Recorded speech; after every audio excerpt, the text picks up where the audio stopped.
Good morning, everyone. A warm and heartfelt welcome to all our dignitaries, speakers, faculty members, researchers, and participants joining us from across India and overseas. It gives me immense pleasure to host this two-day international webinar on sustainable development, digital transformation, and impact of global events. Organized by KJ's Trinity Institute of Management and Research, Pune, in collaboration with Pramod Ujagar Tiwari Saket Institute of Management, Mumbai, with our knowledge partner StepUp Solutions and in association with BrightHawk InfoTech Solutions Private Limited. This webinar brings together minds from academia and industry to deliberate on issues shaping the global socio-economic and technological landscape, from sustainable growth to digital innovation and the far-reaching effects of worldwide change. Before we begin, I'd like to brief introduce our esteemed organization. KJ Trinity Institute of Management and Research Pune, affiliated with Savitribai Phule Pune University, is known for its commitment to excellence in management education for fostering innovation among the future leaders. Our collaborating partner, Pramod Ramujagar Tiwari Saket Institute of Management, Mumbai, is a reputed institution approved by AICTE and affiliated to University of Mumbai, working toward holistic professional development. StepUp Solutions, our knowledge partner, has been instrumental in bridging academia and industry through its expertise in corporate learning and skill development.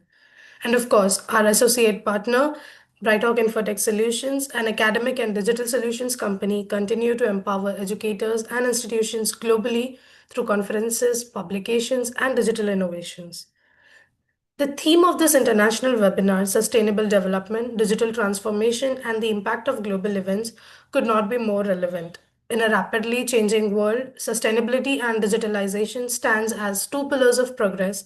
Together, they define how nations innovate, how businesses evolve, and how society thrive. Over the next 2 days, our speakers will guide us through thought-provoking sessions that bridge environmental consciousness, technological disruptions, and human development. Before we proceed further, let us take a short look at the inspiring journey of our host institution, KJ Trinity Institute of Management and Research, Pune. I will share my screen. Let me know if you all can see it.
All right. Thank you for that wonderful glimpse of the institution's visions and achievement. That was a wonderful video. It's time to hear from the visionary leader who has been at the heart of this collaboration. May I warmly invite Ms. Sabah Shaikh, CEO of BrightHawk InfoTech Solutions Private Limited, to take the stage and introduce the remarkable work and mission of BrightHawk. Thank you, Zareen, for your introduction.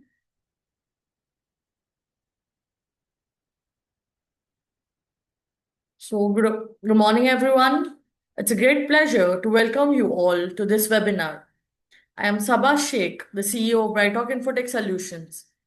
At BrightHawk, we are delighted in connecting academia and the industry by organizing national and international conferences and webinars in collaboration with various colleges and universities across the globe. We are proud to have established more than 20 partnerships with reputed institutions, universities, and organizations worldwide. Our initiative goes beyond just event. We also organize faculty development programs, FDPs, student development and training programs, internship programs, and career counseling sessions for students, helping them prepare for the future opportunities. In addition, we actively assist in patent filing and support research and professionals in publishing their work in reputed journals and conference proceedings. Through all these efforts, BrightHawk InfoTech Solutions continues to empower education, innovation, and professional growth on a global scale. Thank you for being with us today. We look forward to an engaging and insightful session. Thank you.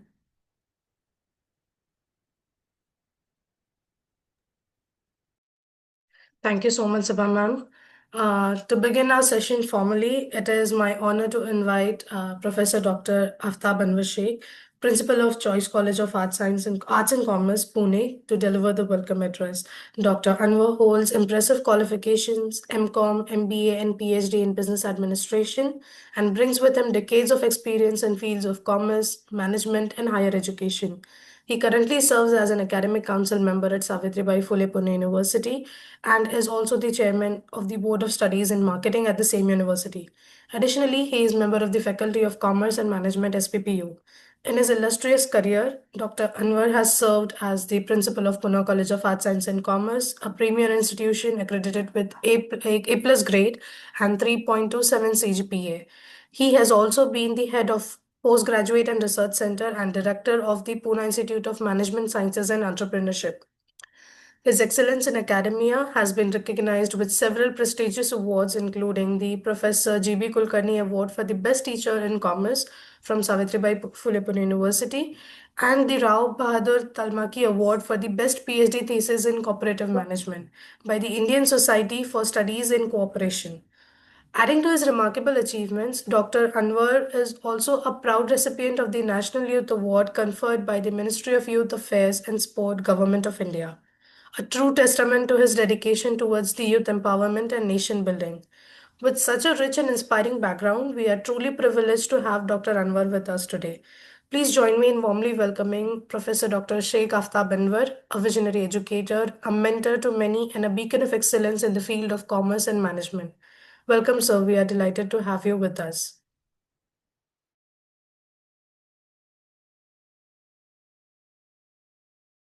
Sir is joining us within 5 minutes as I just had a word with him.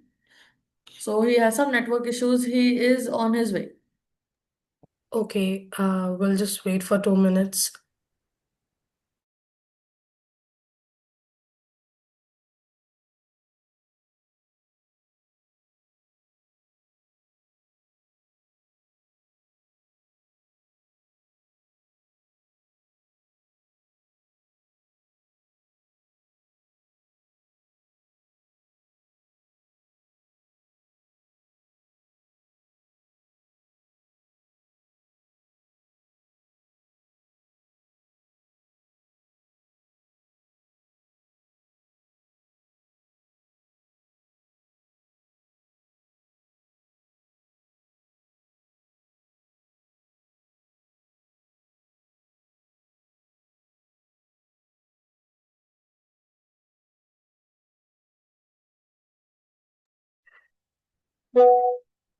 Meanwhile, sir, join us. I would request CEO of StepUp Solutions to please introduce themselves and their company, if that's possible.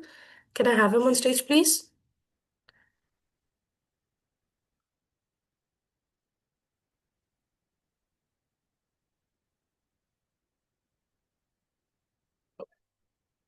Am I audible?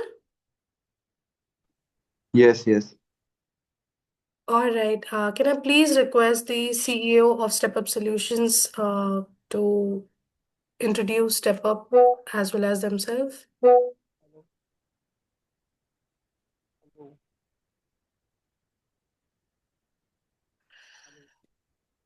Zareen, let me check. He was right here. Just let me check, Yeah. or I'll just give a call and see. Okay. Thank you. Yes. Thank you.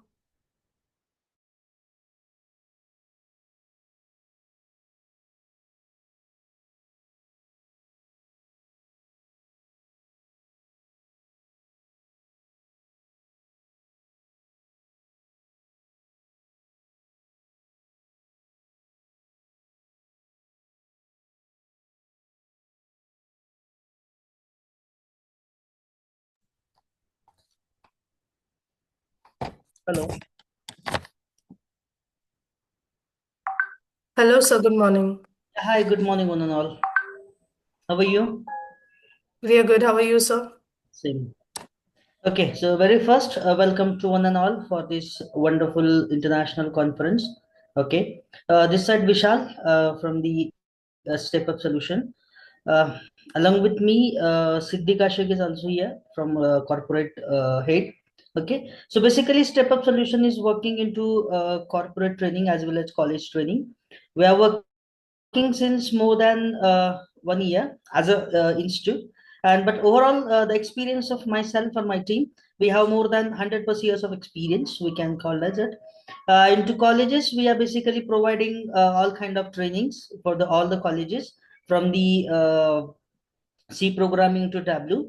Along with that, we are providing faculty development program and the internship training program to the colleges.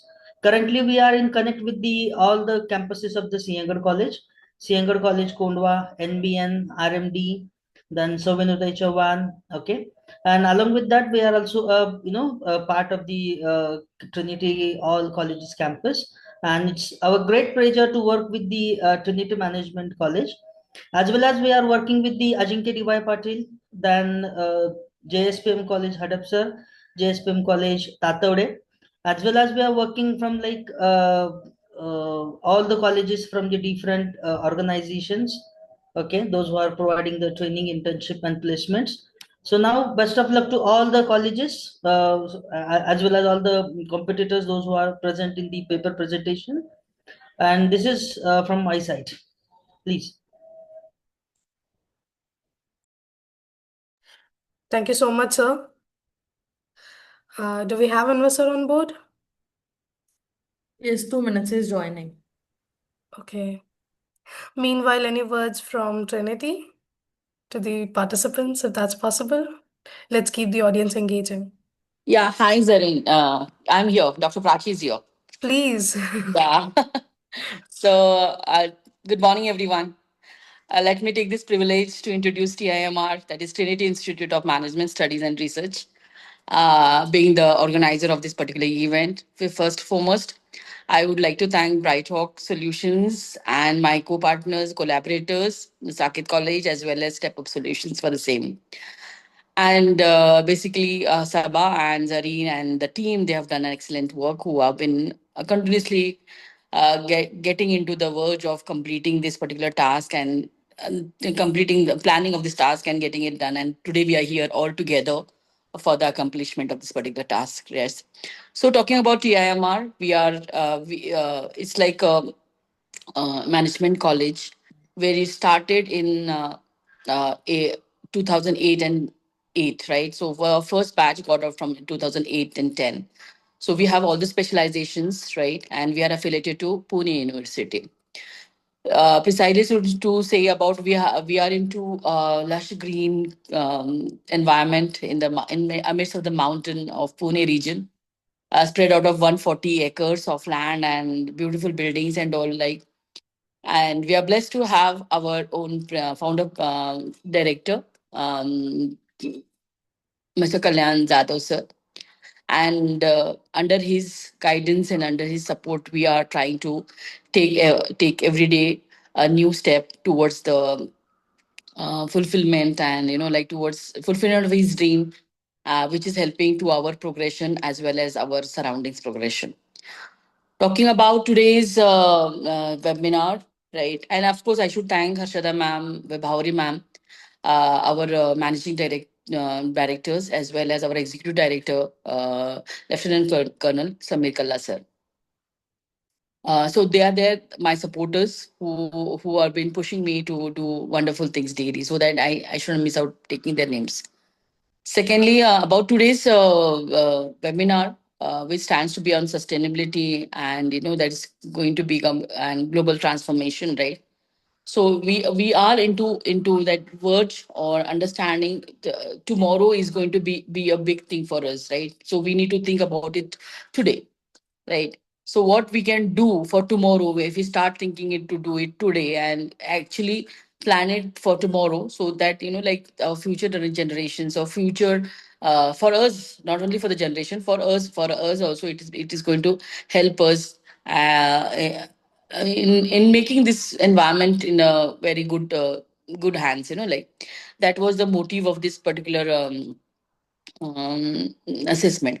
Secondly, when looking about the paper presentations and all, like we have got very good response from the paper presenters, and I happen to go through one or two papers, like, and they are brilliant.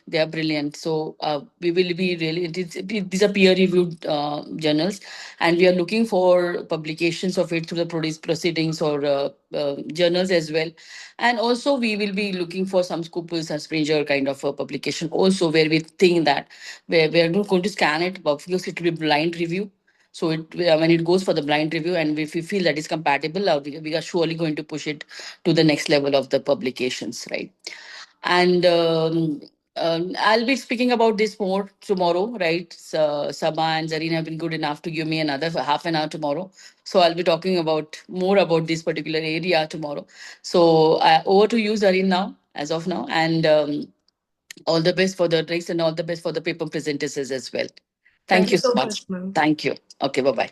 Bye-bye. Thank you so much. We would like to hear from you tomorrow as well. I'm there always. Yeah. Thank you. Thank you. All right. Can I have a confirmation? Has joined yet?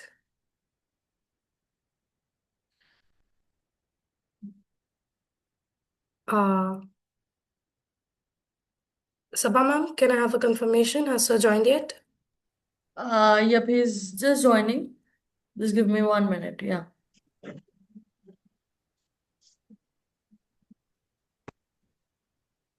Meanwhile, let's engage with participants. Do we have anybody from Saket? How is the culture, work culture, and study culture over there? Do we have anybody from Saket Institute? I mean, I know we have people from Saket registered. So can please somebody just come up and let us know how is life there?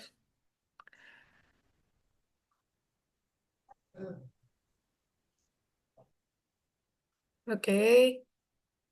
Come on, I want people to speak as well. Anyone from Saket?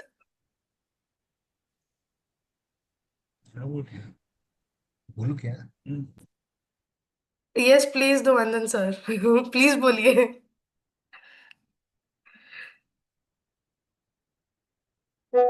I would really like if somebody will come up and speak. Let's not just keep participants waiting. Let's keep this a two-way communication. Anybody from Saket? We just want to know how is your campus, how is your daily life over there? Nothing much complicated.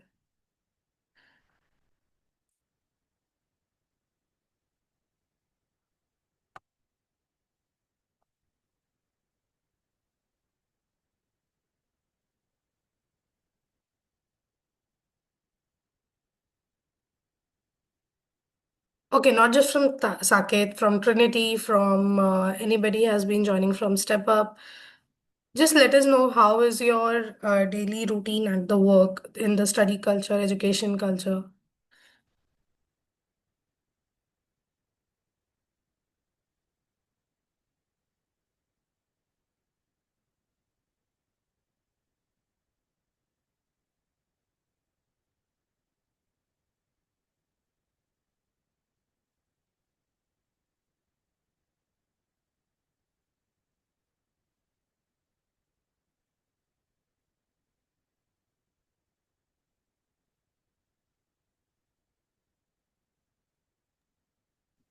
Good morning, everyone. I'm Soumya Pathak from Good Trinity morning. Institute of Management and Research. And our study culture focuses on both academic excellence and overall personality development.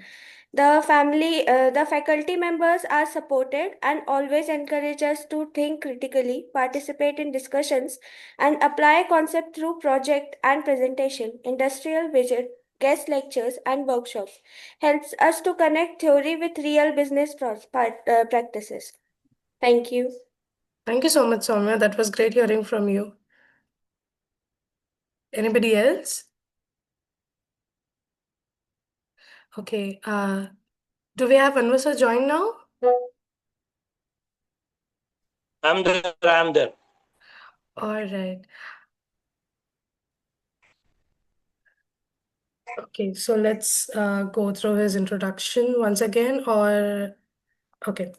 So let's welcome Professor Dr. Aftab Anwar Sheikh. He is the principal of Choice College of Arts and Commerce, Wagholi, Varje, and we welcome him on stage to deliver his welcome address. Over to you, sir. Thank you very much. Respected dignitaries, honorable guests, faculty members, and dear participants. Good morning to all of you. It gives me immense pleasure to speak today on the topic that is shaping the future of global commerce. We are talking about shaping the future of global commerce, global trends in business and supply chain. Friends, as we know today, that the world is interconnected. The supply chain has become the backbone of global business. It connects producers, manufacturers, logistic providers, and consumers across continents. The way goods and services move today determines not only business success but also global economic stability. Over the last decade, has transformed from being a cost-driven operational function into a strategic advantage. Businesses are now realizing that supply chain efficiency and resilience are key to competitiveness in global market. We have today students of management, computer application, information technology. It is very imperative to know about the future of global commerce. When we talk about digital transformation, one of the most prominent global trends in digitalization, technologies like artificial intelligence, machine learning, blockchain, and the Internet of Things, that is the IoT, are revolutionizing how supply chains are managed. AI predicts demand and minimizes waste. Blockchain ensures transparency and traceability.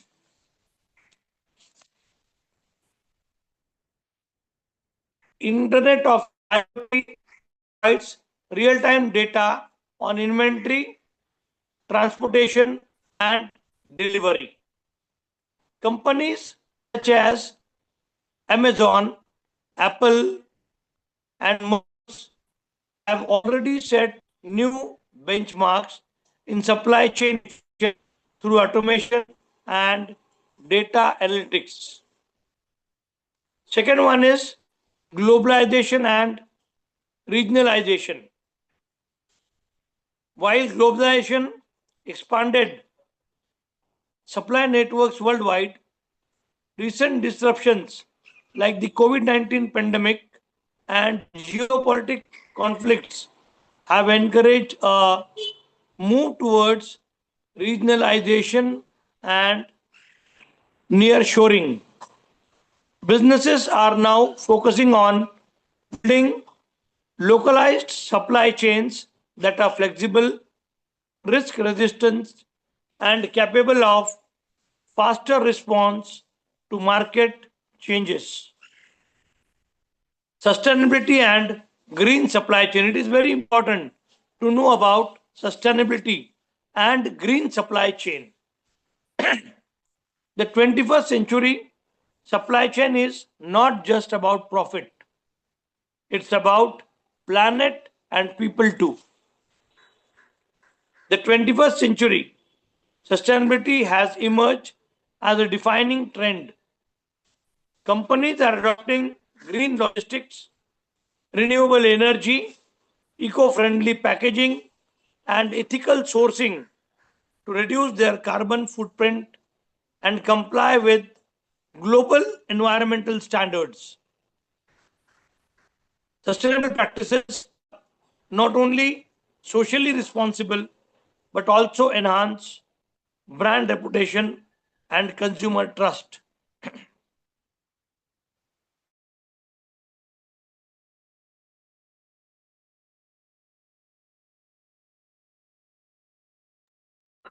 I think there is some bandwidth issue.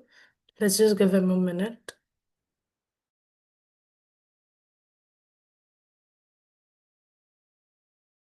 Sustainable supply chains can be. Hence, businesses are now investing in risk management strategies, building multi-sourcing networks, and using predictive analytics to prepare for uncertainties. Resilient supply chains ensure business continuity even in crisis solutions.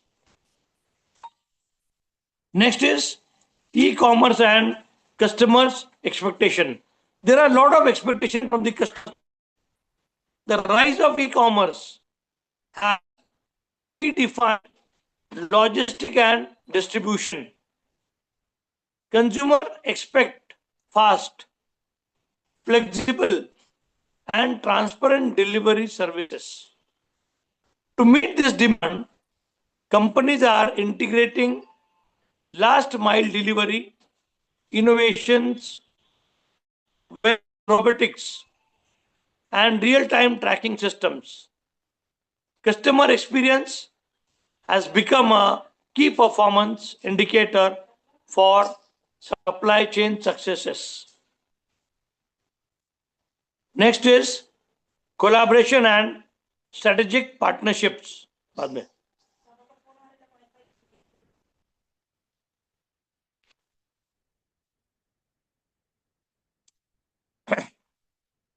collaboration and partnerships. Modern supply chain thrive on collaboration rather than competition. Organizations now form partnerships with suppliers, technology firms, and logistic companies to share information and optimize resources. This trend has created a global network of connected ecosystems, improving both efficiency and innovations. Now we'll talk about artificial intelligence integration in supply chain. One of the most powerful global trend redefining modern supply chains in the integration of artificial intelligence, particularly with the rise of generative AI.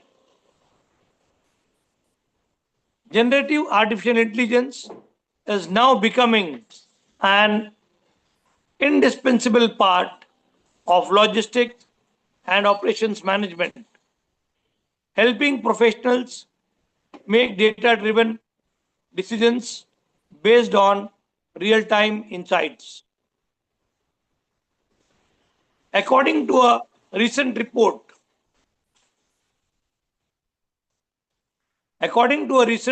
by IBM in collaboration with Oracle and other companies that invest heavily in artificial intelligence, that is AI, for supply chain operations, experience 61% higher revenue growth compared to those that don't. Similarly, Gartner predicts that by 2028, generative AI will handle nearly 25% of KPI reporting within supply chains. It is very important to note that how generative AI will influence the future business market. This growing adoption underscores how AI is no longer a futuristic tool. It is today's business imperative. The global market for AI in supply chains is projected to $58.55 billion by 2031, expanding an astonishing compound annual growth rate of 40.4% between 2024 and 2031. In simple terms, this technological shift means that future supply chain professionals must develop AI literacy and data competency as core skills. I will repeat again. This technological shift means that future supply chain professionals must develop artificial intelligence literacy and data competency as core skill. Organizations across the world are moving rapidly towards AI-driven ecosystems, and those who adapt early will define that next era of efficiency, innovation, and resilience in global business. Friends, in conclusion, we can say that the future of business lies in smart, sustainable, and resilient supply chains. As we navigate this era of digital transformation and global interdependence, supply chain leaders must embrace innovation sustainability, and adaptability. In the words of Peter Drucker, the best way to predict the future is to create it. Peter Drucker says the best way to predict the future is to create it. Let us therefore create a future where our supply chains are not just engines of business growth, but also pillars of global progress and sustainability. So it is very important for the newcomers, for the new management entrants, for the new management aspirants to know about AI and generative AI and how it will help them into business and to grow their business. Thank you. Thank you very much for your patience listening. Thank you, friends. Thank you so much, sir, for those inspiring words. You have truly affected young minds very deeply. Thank you so much for your time, sir. It is my absolute honor to introduce our first distinguished speaker for the day, Dr. Umrao Jamir Sayyad. Dr. Sayyad holds a PhD in Commerce and Management from Savitribai Phule Pune University and brings over a decade of experience as an academician, mentor, and a researcher. She currently serves as an assistant professor at PDEA's Baburauji Golab College, Sangvi, under the Bachelor of Vocation Retail Management program. Her professional journey reflects a strong commitment to excellence, having previously worked with Choice College of Arts and Commerce. She has handled key roles in NAC accreditation, examination administration, and research coordination. Dr. Sayyad has organized over 49 international and 12 national conferences, and her dedication to capacity building in higher education is commendable. Along with her academic responsibilities, she actively contributes to professional networks such as Rotaract Club of PIMSE and the National Entrepreneurship Network. Today, she will be guiding us through the conceptual and practical frameworks of sustainable development, exploring how its principles shape policy, industry, and academic practice. Please join me in giving a warm welcome to Dr. Umrao Sayyad.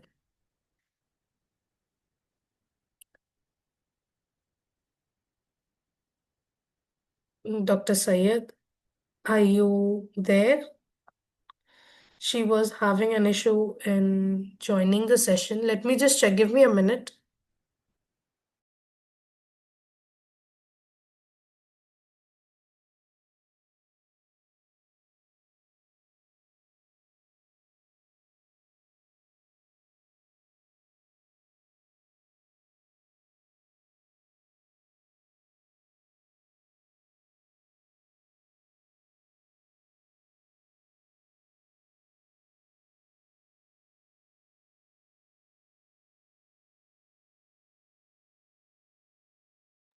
Okay, I can see Dr. Umrao Sayyad there.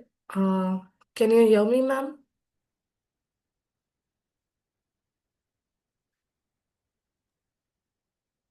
Yes.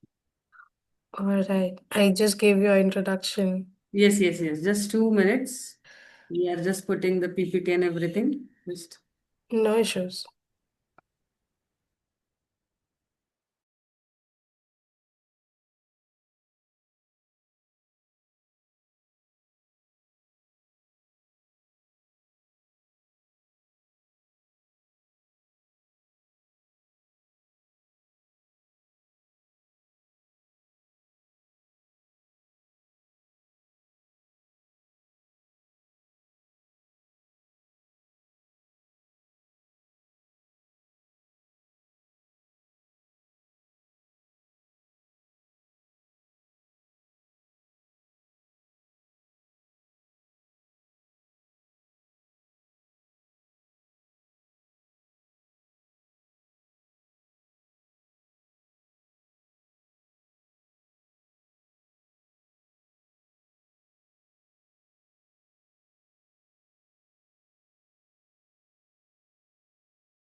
Good morning, everyone.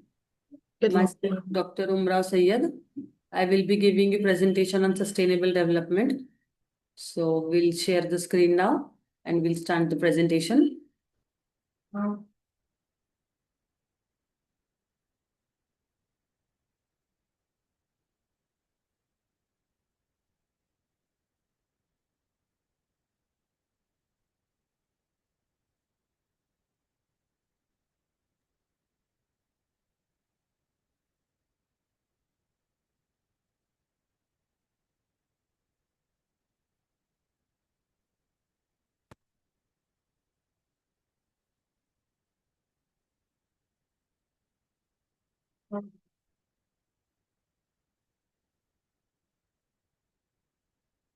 Sustainable development. In sustainable development, first we'll see what is development and what is sustainable. Sustainable means what? From starting, whatever is sustaining for long time, that is sustainable development. Whatever we think according to future and it should remain for years, that is sustainable. Now, what is sustainable development? Sustainable development is an approach to the economic development of a country without compromising with the quality of the environment for future generations. In the name of economic development, the price of environmental damage is paid in the form of land degradation, soil erosion, air, water pollution, deforestation, etc. This damage may surplus the advantages of having a more quality output of goods and services. Means these all things are the side effects of economic development. So we have to have a good and sustainable development, and how we can find this, we'll see it in future.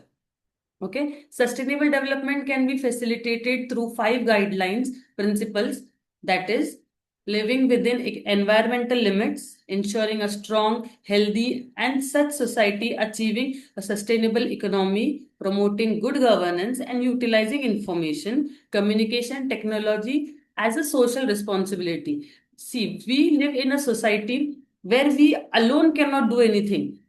It is the part of everyone, and little by little we have to do. So these all things which we see as principles, 5 guiding principles. So in that is strong, healthy. These all things we have to come together and do it. Just because of that, we'll achieve it. Otherwise, if one by one, if we do, we'll not achieve it. So it is a social responsibility for everyone. Sustainable development means the needs of the current generation without compromising the needs of future generation. Means we have to think about us also and also about the future generation. Now, concept of sustainable development and its importance. The goals of sustainable development were first adopted by the United Nations member states in 2015. The concept of sustainable development aims to encourage the use of products and services in a manner that reduces the impact on the environment and optimizes the resources in order to satisfy human needs. It is a practice of maintaining productivity by replacing used resources with resources of equal and great value without degrading or encouraging natural biotic systems. Sustainable development binds together concern for carrying the capacity of natural systems with the social, political, economic challenges faced by humanity. Sustainability science is the study of concepts of sustainable development and environmental science. There is an emphasis on the present generation responsibility to regenerate, maintain, improve planetary resources for use of future generation. I repeat this sentence again. There is an emphasis on the present generation's responsibility to regenerate, maintain, and improve planetary resources for the use of future generation. Means that we have to, whatever we are using at present, what we have to do, we have to reuse it, like plastic. We have heard many things about plastic, that we cannot recycle it, do this, do that. But if we cannot recycle it, we can reuse it. How we can reuse it? In I think in South India, somewhere in Kerala, I think that they are using plastic to make roads. We should do in some other way, that we can reuse it, and some things which are good for nothing, that government should take measures to fully eradicate from the market. Otherwise, we will have problem in some time, in some manner, but our future generation will have much more impact of that. Now, development of non-polluting renewable energy systems, pollution stabilization, integrated land use planning, healthy cropland and grassland, woodland and revegetation of marginal land, conservation of biological diversity, control on pollution, water and air, recycling of waste, residues, ecologically compatible human settlements, environmental education and awareness at all levels. These all things are our daily things which we can do in some or the other way. Like if we in Diwali we saw a lot of air pollution. In some other times we see water pollution. These all things should be cut off somewhere to have a good future. Now, land use planning. Now, what's happening? Healthy cropland. Healthy cropland. Before there were timing where they had to keep the land barrel for some time to regenerate that on its own. But now there is so much of need of vegetables, crops, and everything that we cannot keep the land barrel, and because of that, the healthy land is also becoming worst condition, and they are using same land for many times to have crops, and because of that the content of the land is degrading very highly. Now, environmental education and awareness at all levels. In that also we can see that education related to environment should also be a part of studies, so that in future our children will also have a good environment to live in. Now, achieving sustainable development. Sustainable development can be achieved if we follow the following points. Now, how we can do, we'll see. It can be achieved by restricting human activities. Technological development should be input effective and not input out utilizing. The rate of consumption should not surpass the rate of salvation. For renewable resources, the rate of consumption should not surpass the rate of production of renewable substitutes. All types of pollution should be minimized. It can be achieved by sensible use of natural resources. These all things, if we see one by one, some or the other way, we can reduce the pollution, the good living in the society we can increase. First is restricting of human activities. Like now what is happening that people are if they have some holidays or something, they'll go to the villages, they'll stay there. Now they are making more and more pollution over there also with plastic bottles, food items, and if people are going to the oceans and seas, and there also they are putting their bottles in the ocean seas, which is bad. They are impacting the aquatic animals also over there. Because of that, aquatic animals, their health is also getting affected. They are dying. So people should make us stand still to these all things. If they want entertainment, they should not harm others in that case. Now, after that, all types of pollution should be minimized. That is right. Like we can put some restrictions on air pollution, water pollution, and the most important is noise pollution. If there is a small procession also, we have big DJs and everything. Because of that, the health of people is getting a problem. Children are getting hurt, and in fact, the youngsters who are dancing in that, they are also getting affected. We can see in last Diwali, Ganpati or something, or whatever procession, Hindu, Muslim, everything, there is a some types of DJs, and there are using some type of lights and everything. In that, people are getting infected, their eyes are getting infected. They are becoming blind for life. Next is examples of sustainable development. Wind energy, solar energy, crop rotation, sustainable construction, efficient water fixtures, green space sustainable, and forestry. Now, these are things we can use. Like wind energy, we can use in electricity In other energies, solar energy is a very good type of renewable energy. Then is crop rotation. Crop rotation is used so that the land becomes good and it gets time for breathing.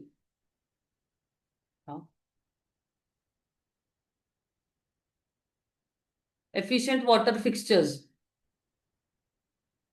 क्या हो गया? हाँ तो बोल दी ना फिर. Green space sustainable forestry. Green space for sustainable forestry is what we can make a green space around our family if we are cutting 10 trees for a building, 10 trees. So we have to plant 20 trees around that. Because of that, we can have a green space and the people around that can breathe. And we should have some area, some places like in buildings and everything that you have to tell that it's compulsory to plant trees around. They can keep trees in balconies, small plants, oxygen related, like we can see in windows also people keep. These all things should be compulsory. Should be compulsory so that we can have a green space and sustainable forestry. If we cannot plant big trees, at least we can have small green spaces. Okay. Now we'll come to 3 pillars of sustainable development. These are the most important things in sustainable development. The concept of sustainable development is rooted in 3 main pillars that aim to achieve inclusive development as well as create shared prosperity for the current generation and to continue to meet the needs of future generation. These 3 pillars are economic, social, environmental development and are interconnected and reflect the goals of community development and social and environmental stability. Now, one by one, we'll see these 3 pillars. The first one is economic. In economic, this is related to the economy of the country as a whole. Opportunities for growth. In sustainable development, we should always think of opportunities for growth, but for future sustainable. Like only for some time we'll get growth and again it will come down. That should not be that should not be. Otherwise, it will be a problem. Increase GDP and benefits.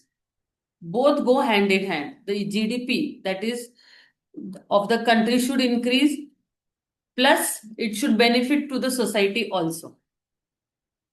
System stability and security. System stability means what?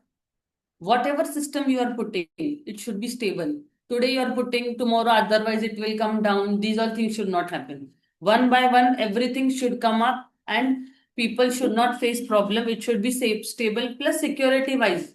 Today there are many frauds and everything are coming. So what we have to do?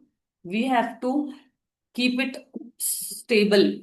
Long and long it should go. It should not be for short term. Today you are getting, tomorrow you are not getting. You don't know what will happen tomorrow. These all things should not happen. After that, green jobs and eradication of unemployment.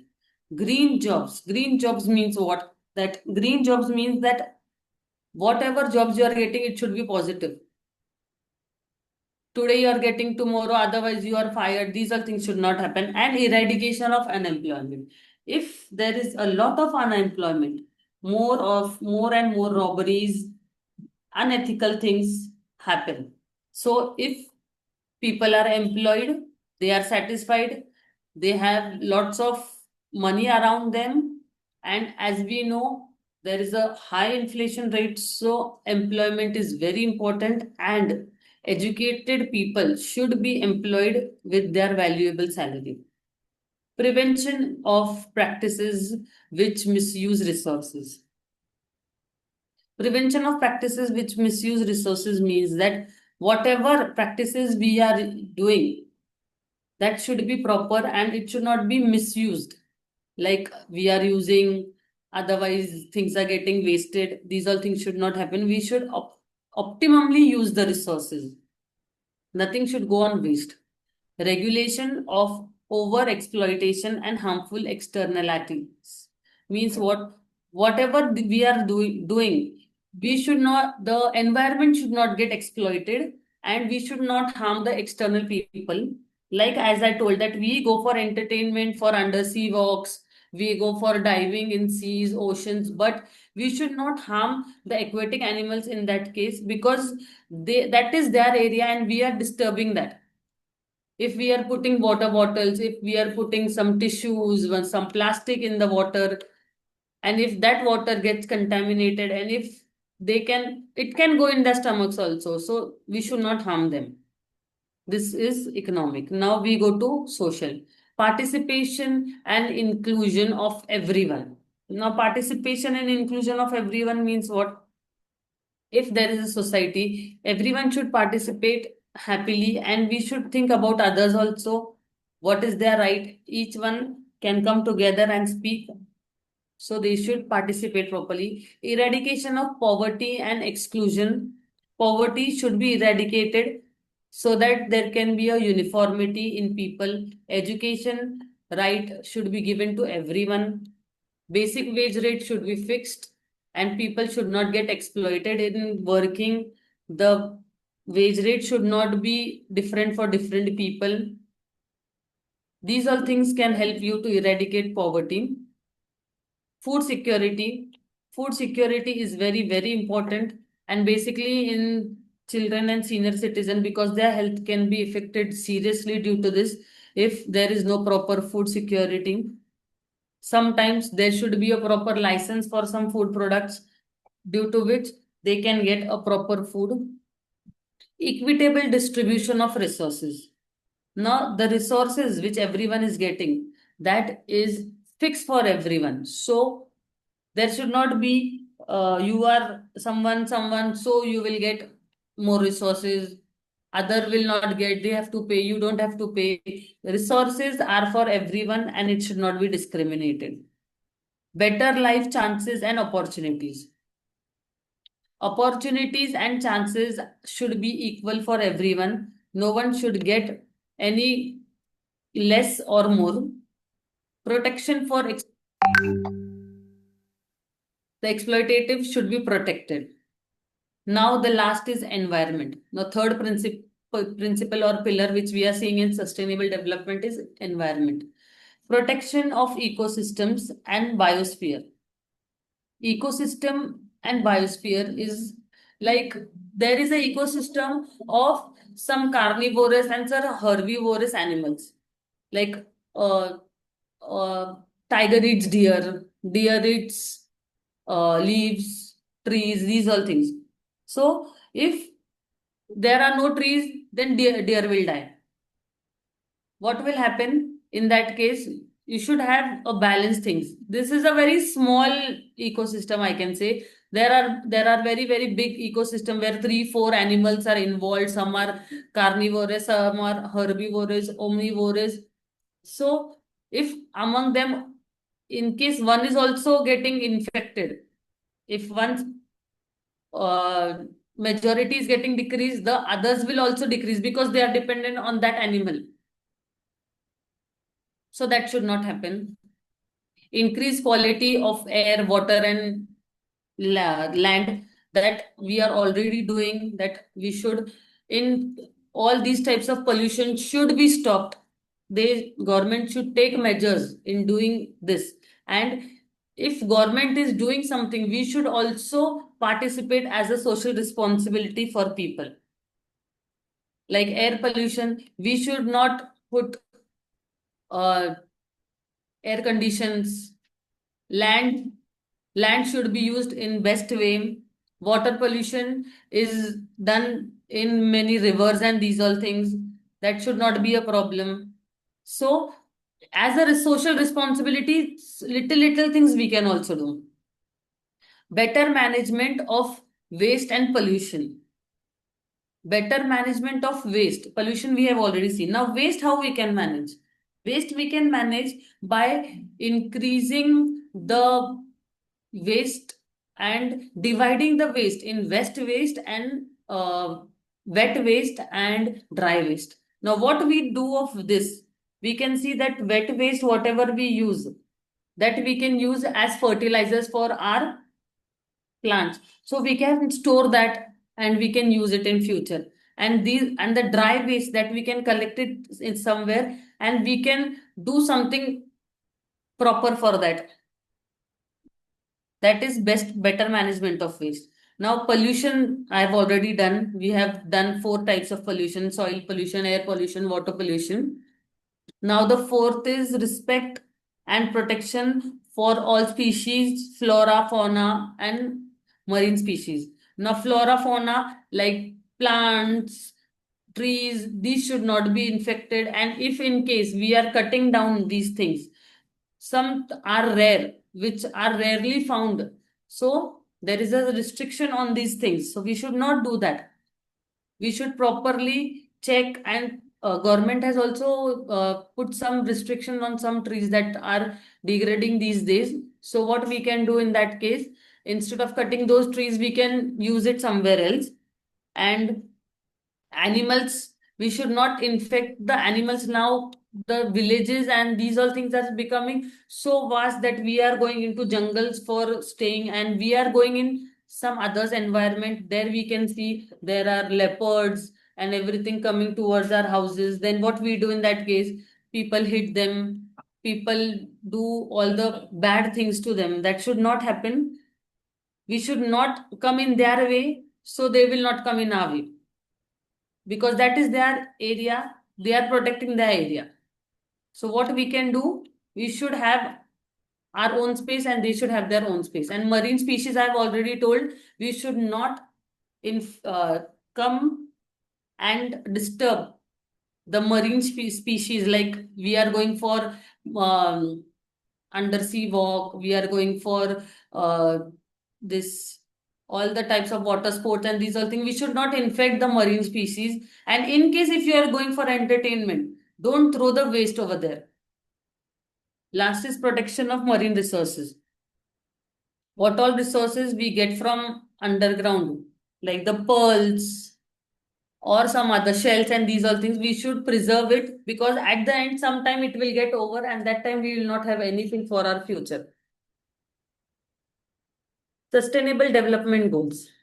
The Sustainable Development Goals or global goals are collection of 17 interlinked global goals designed to a blueprint to achieve a better and more sustainable future for all. The Sustainable Development Goals were set up in 2015 by the United Nations Assembly and are intended to be achieved by the year 2030. They are included in a UNGA resolution called the 2030 Agenda, or what is colloquially known as Agenda 2030. The Sustainable Development Goals were developed in the post-2015 Development Agenda as the future global development framework to succeed the Millennium Development Goals, which ended in 2015. Now, sustainable development is for everyone, all countries. So United Nations has come forward for this and they have done these all things, and they are telling that we should as a whole do these all things in our countries.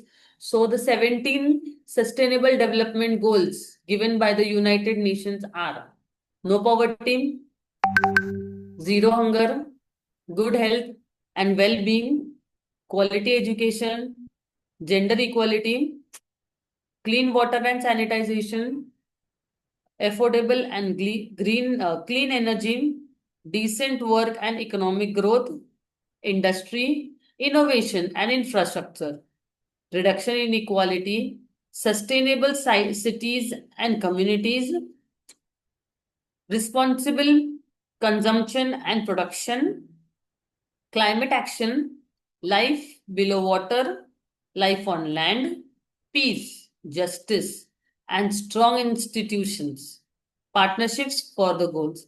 Now, among these 17, we have already done many. If we can count the few which I have not explained. One is gender equality, like the ladies and the gents, they should be equally treated, they should be equally done. Most probably 70-80% it is done. Some places it is not done, so that some countries should adopt this. Affordable and clean energy. If clean energy is given at an affordable price, many people can give it.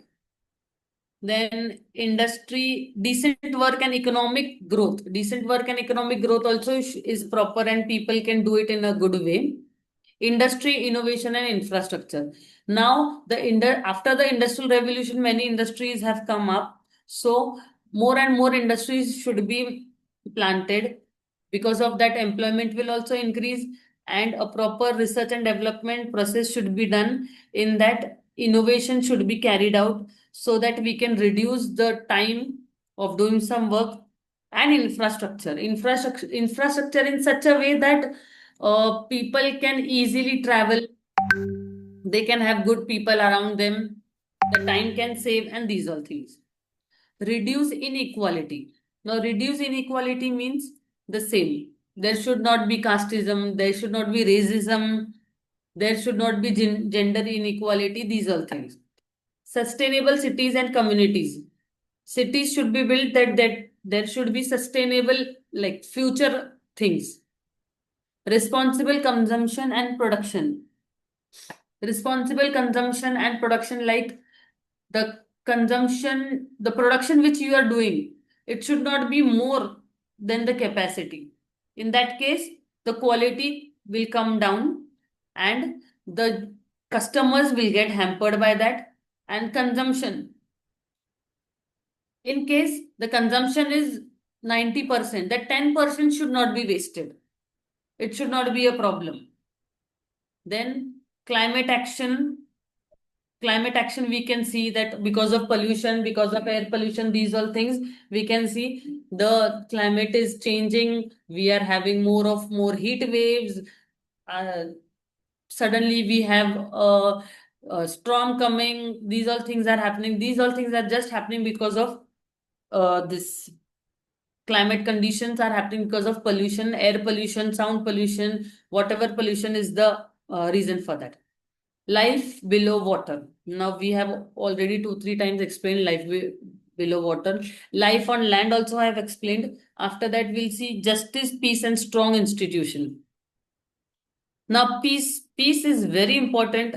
Everyone in this universe has the right to live peacefully around people in a society. So there should not be anyone who is torturing or troubling each other.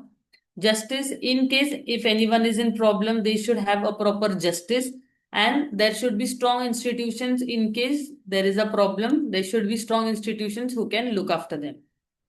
Partnership for goals. Now, last point is this: partnership for goals means what? That whatever partnerships are done, the goals should be positive. There should not be corruption. People should come together, work together, but positivity should be there. People coming together should work properly and have healthy things together. There should not be One hour ಐತಿಲ್ಲ ರೀ 1 hour ಅಷ್ಟೇ ಅಂತ್ಯಾ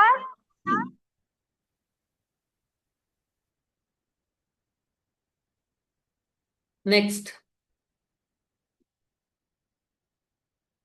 The 17 goals are explained in a picture format. In this, we can see.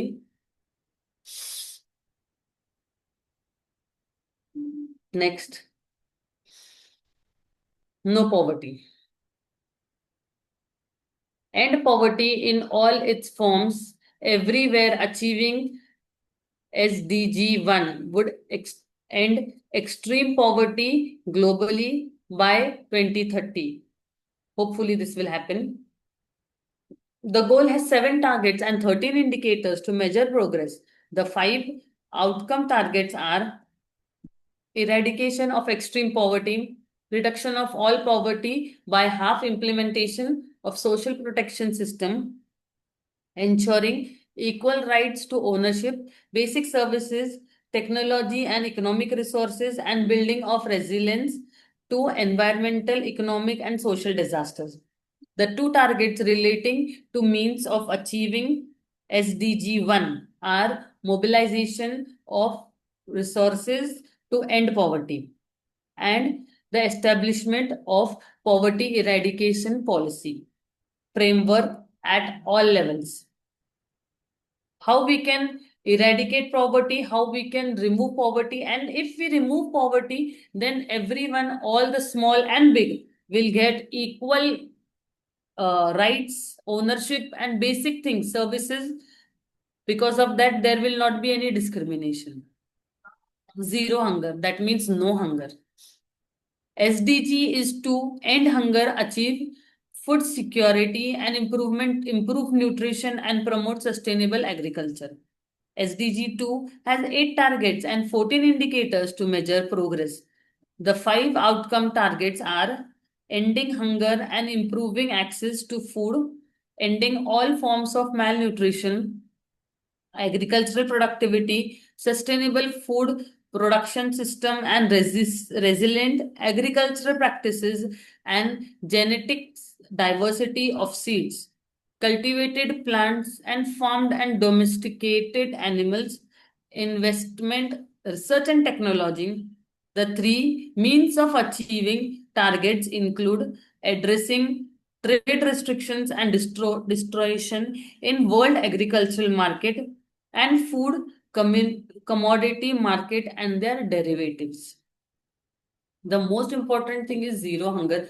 People should come to this conclusion that there should be no hunger. No one should be hungry.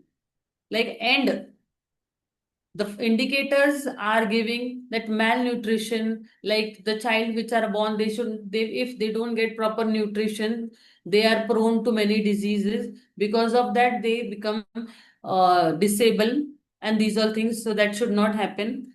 And their targets are trade restriction and distortion of world agriculture markets, food commodity market, and derivatives. Now next, good health and well-being. SDG 3 is to ensure healthy life and promote well-being for all at all ages. You should have good health. There should be proper vaccination. There should be proper food items, whatever you are eating, that should be proper. A balanced diet should be there. Because of that, you can have a healthy life. Now, the SDG 3 has 13 target and 28 indicators to measure the progress towards the target. The first 9 targets are outcome targets. Those are reduction of maternal mortality, ending all preventable deaths under 5 years of age, fight communicable diseases, ensure reduction of mortality from non-communicative diseases, and promote mental health, prevent the treat substance abuse, reduce road injuries and death, grant universal access to sexual and reproductive care, family planning and education, give universal health coverage and reduce illness and death for hazardous chemical pollution, support research and development, universal access to affordable vaccines and medicines, increase health financing and support health workforce in developing countries, and improve early warning system for global health risk. Now, if we see this one by one, the first one is there should be no death before the age of 5. No death before the age of 5 means there are the malnutrition among the mother during she is pregnant. That should not be there. She should get proper, that time she should get proper nutrition, all the vaccinations, so that she can have a healthy child. And once the child is born, he or she should also have the proper vaccinations, and all the polio, these all things should be eradicated. Fight communicable diseases. Communicable diseases are those which can get easily viral. So these all things should not be there. After that, mental health issues. These all diseases should be first only prevented, and after that, reduce road injuries. Road injuries and death are increasing day by day because there are more of road accidents. That should also be reduced.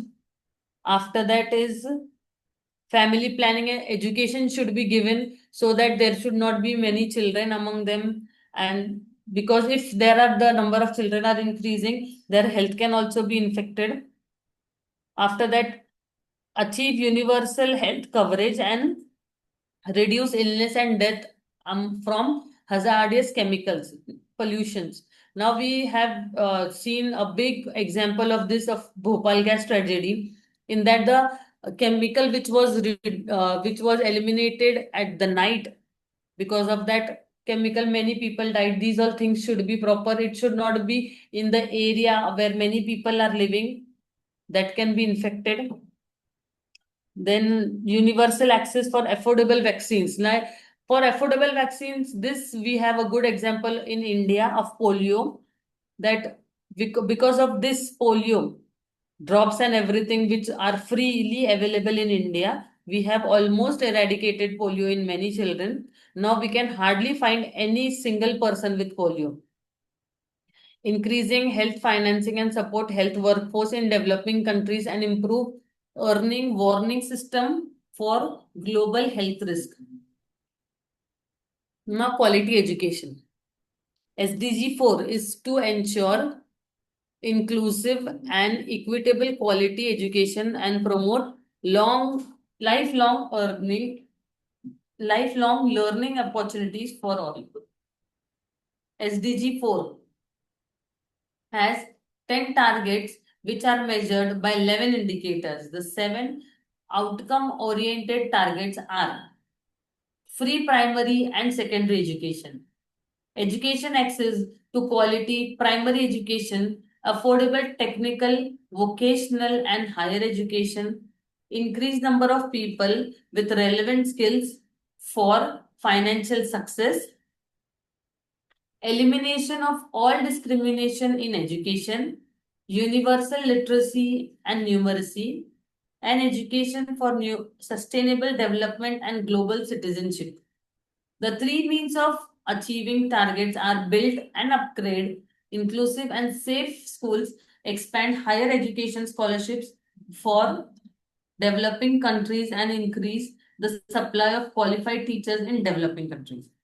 Now, the first topic, which is free primary and secondary education, that is almost done in India, I can see. Other countries, we cannot say much, but other countries, all the developed countries and developing countries are also emphasizing on this. But the affordable technical vocational higher education increase is a bit problem, because everyone wants degrees though. So the vocational and technical education is hampering because of that. Then relevant to financial services, elimination of all discrimination in education. Many places there is discrimination, like girl child is not allowed to do education and go out of the house, but many places it's reducing day by day. Universal literacy is also not a problem these days. After that, the three means of achieving targets are build and upgrade inclusive and safe schools.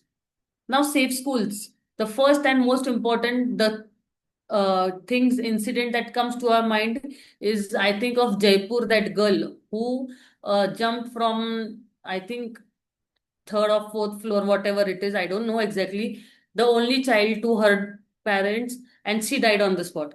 So the school should be safe, because the parents are having some trust on the school authorities and they are sending the children for whole day in school. And if there are no safety measures in school, then it's a big problem. Education, these all things are best, but there should be safety measures also, because at a time there are at least 4 to 500 children of different age groups. So what they have to do, like there should be a proper safeguarding, or there should be railings, there should be something, no, or there should be cameras, there should be people around checking what is going on. We can see in the CCTV camera that she has jumped up, she is jumping, she's climbing, but no one is there to see, check the CCTV camera at that time. If that time there was any other person around her, they could have stopped her. There could be teachers, there should be security people. That girl should have saved. And we can even do counseling also. There should be counselors in school. There should be a medical section in school in case of first aid. These all things should be included in quality education. Education is given, but safety measures are also very important. Gender equality. SDG 5 is to achieve gender equality and empower all women and girls. Through the pledge of Leave No One Behind, countries have communicated to fast track progress for those furthest behind first. SDG 5 aims to grant women and girls equal rights, opportunities to live free without discrimination, including workplace discrimination or any violence. This is to achieve gender equality and empower all women and girls.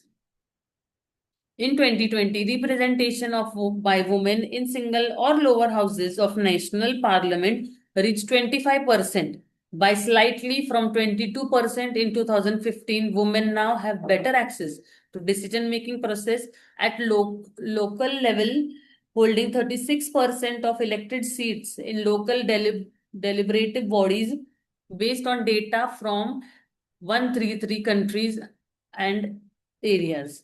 Here we can see that the gender equality is a big example which we have seen in the last 2 weeks. The women cricket team of India has won the World Cup and they are getting equal opportunities.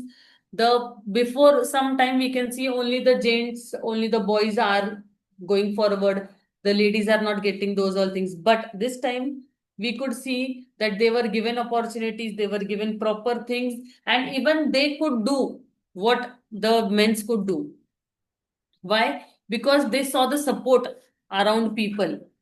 They saw people cheering them. Before, what would happen? There would not be many people also in the stadium, and they were not given proper money for playing in the cricket team. Because of that, there was demotivation, and after all, according to the world, according to some things, that ladies have to take breaks because of their child, because of their house, and because of these all things they could not go forward. But this time the Indian cricket team of women has proved that there are no boundaries for women. This is the best example of gender equality, we can say. And other all things are explained already. Clean water and sanitization. SDG 6 is to ensure availability and sustainable management of water and sanitization for all. The 6 outcome oriented targets include safe and affordable drinking water and open defecation, and provide access to sanitization and hygiene, improve water quality, wastewater treatment, and safe reuse, increase water use efficiency, and ensure fresh water supplies. Implement IWRM, protect and restore water related ecosystems. The two means of achieving targets are to expand water and sanitization support to developing countries and to support local engagement in water and sanitization management. Clean water is the most important and the first right of any person to have clean drinking water, and it should be affordable, means it should not be taxed. Water should not be taxed to anyone. It should be free because it is the basic necessity. After that, sanitization and hygiene improve the water quality. The water which will be given to the people to drink should be proper and properly sanitized. Wastewater treatment and reuse. Reuse is done so that we cannot, as we have already seen, that the resources are depleting. Just because of that, we should not waste things. We have to reuse it, and we can keep some water for our future generations also. Increase water use efficiency and ensure fresh water supplies. We can have fresh water supplies like the pipes which we are using. It should be cleaned. The tanks should be cleaned. These all things should be cleaned properly so that there should not be any problem for the people who are drinking water. It should not get choked up, or it should not get mixed with some other water. In a few months ago, there was a news coming that the drainage water is getting mixed with the drinking water.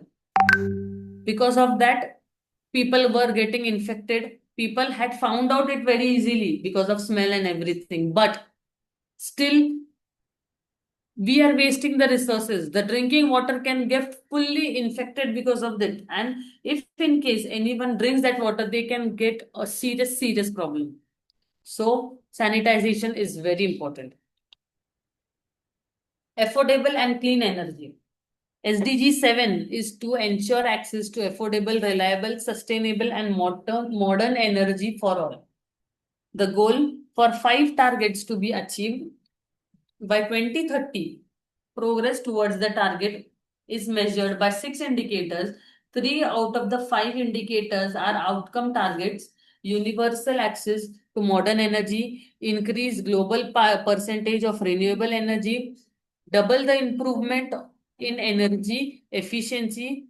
The remaining 2 targets are meaning of achieving targets to promote access to the research, technology, and investment in clean energy, and expand the upgrade energy services for developing countries. In other words, these targets include access to affordable and reliable energy while increasing the share of renewable energy in the global energy mix.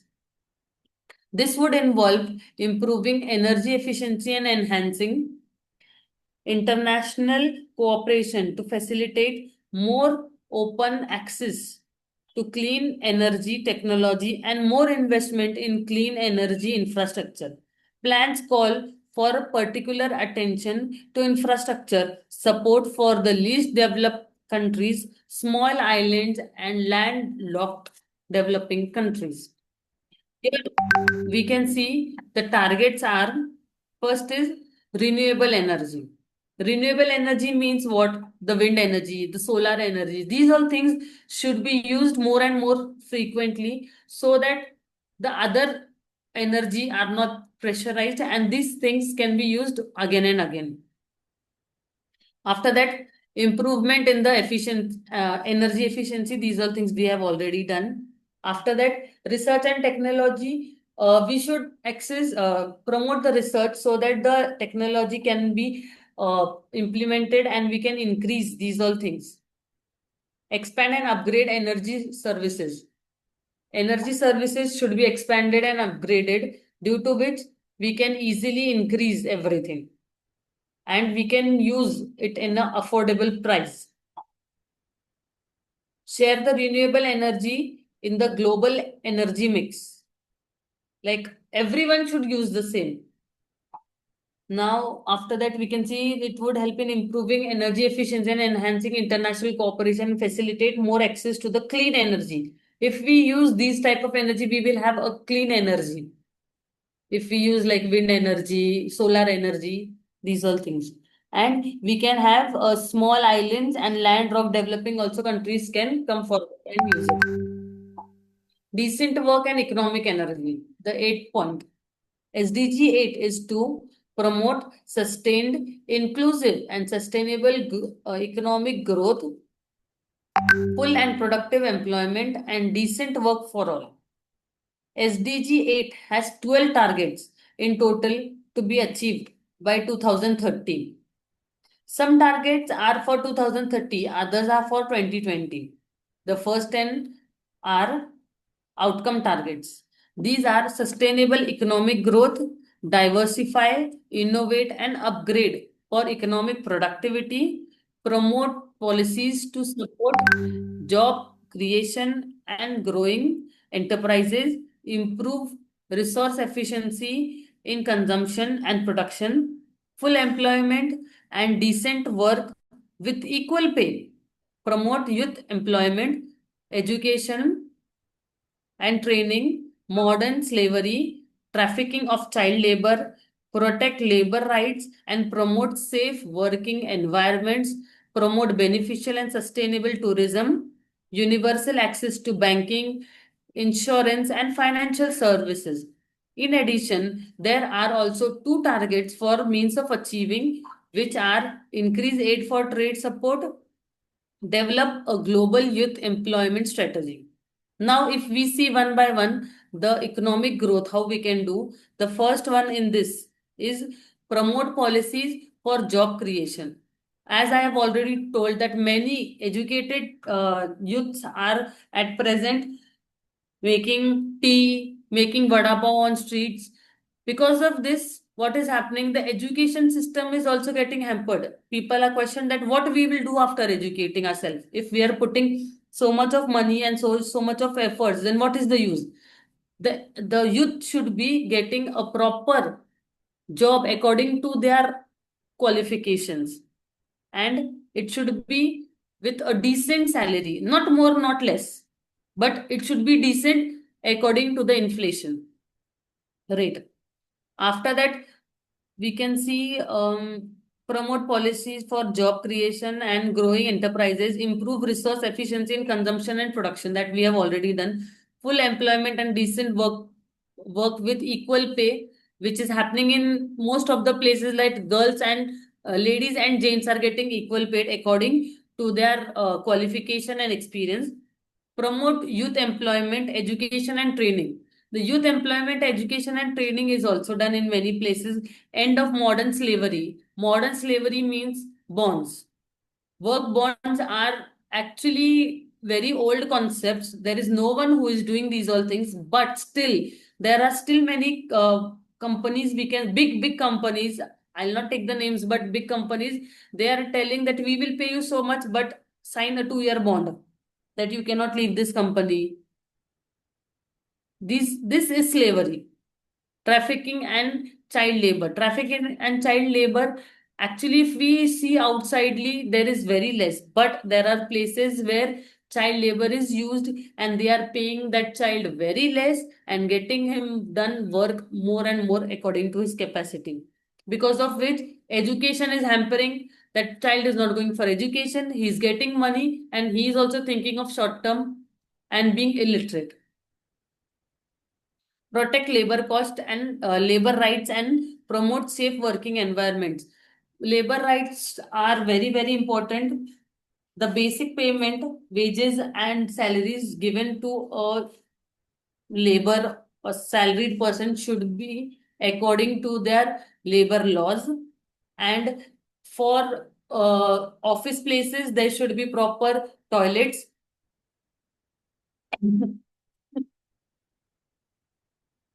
There should be proper ventilation, there should be proper chairs, tables. These all things are compulsory at workplace. These all things are labor rights and promote safe working environment. Then promote beneficial and sustainable tourism. Tourism is done in many places, and in some places where people are not visiting, that places also can come under sustainable tourism. Universal access to banking, insurance and financial services. Now, bank account, like Modi has said already, that everyone should have a bank account. That is very important. People can come together and we can have some, like if we want loan, if we want anything, we should have a bank account. Insurance facilities are very important, like medical insurance, vehicle insurance. At some point, we don't have money on the spot to pay, but if we have insurance, these all things are easy. And financial services come under many things like share market, these all things. Many don't have knowledge about that, but we can use some or the other time. In addition, there are two targets for meeting means of achieving, which are increase aid to trade support and develop a global youth employment strategy. Now, aid to trade is a big example of our US government, which has put a lot of tariffs, which is bad. But I don't know what is his strategy of trade. But because of that, the Indian trade, which we are doing with US, has have impact very hard, and that should not happen. There should be proper trade. Many people have good business on that, and we as Indians are also growing because of trade. Next, industry, innovation and infrastructure. SDG 9 is to build resilient infrastructure, promote inclusive and sustainable industrialization, and foster innovation. SDG 9 has 8 targets and progress is measured by 12 indicators. Now we'll see the first 5 targets are outcome targets. Develop sustainable, resilient, and inclusive infrastructures, promote inclusive and sustainable and industrialization, increase access to financial services and market, upgrade all services and infrastructures for sustainability, enhance research and upgrade industrial technologies. The remaining 3 targets are means of achieving targets, facilitate sustainable infrastructure development for developing countries, support domestic technology development, for developing countries, support domestic technology, developing industrial diversification, universal access to information and communication technology. Now, if we see one by one, the industry and innovation structure is very, very important. And one by one, if we check, the first one is increase access to financial services and market. Now, banking sector, the financial sector, financial services are increased, and the most important which newly has come is the wealth management, and the stock markets are also increasing. We should have some access to these all things. Because of this, we can increase our money also, and we can increase our investments also. Then after that is research and upgrade industrial technologies. Now the new boom which is coming is AI. Because of that, the industrial technologies are increasing, and each one are in that race that how they can use the AI and reduce their investments and earn more profits. Infrastructure development for developing countries, it is easy for them. Support domestic technology and universal access to information. Now the 10th is reduce inequality. Reduce inequality, income inequality within and among countries. The goal have 10 targets to be achieved by 2030.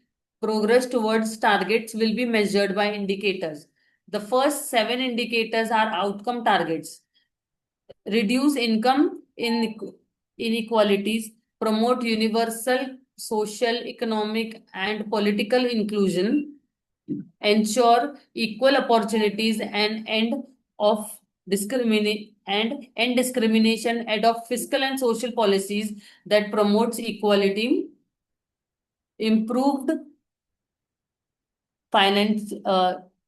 improved regulation of global financial markets and institutions, enhance representation for developing countries in financial institutions, responsible and well-managed migration policies. The other 3 targets are means of achievement, target special and differential treatment for developing countries, encourage development assistance and investment in least developed countries, reduce transaction cost for migrant remittance. Now, if we see one by one, the most important is the fiscal policy and social policies that are promoted. This inequality should not come, and the financial institutions should also help to small startups and everything so that they can increase. They can increase and do more and more for people. Sustainable cities and communities. SDG 11 is to make cities and human settlements inclusive, safe, resilient, and sustainable. The 10 targets are include safe and affordable housing, affordable transport system. These all things are normal that we see in our daily life. Effect of natural disasters like tsunami, earthquake, and these all things. Reduction of environmental impacts of cities and provide access to safe and inclusive green and public spaces. The 3 are means of achieving target include strong national and regional development planning, implementations, policies, and including source efficiency, disaster risk reduction in supporting least developed countries in sustainable and resistant building.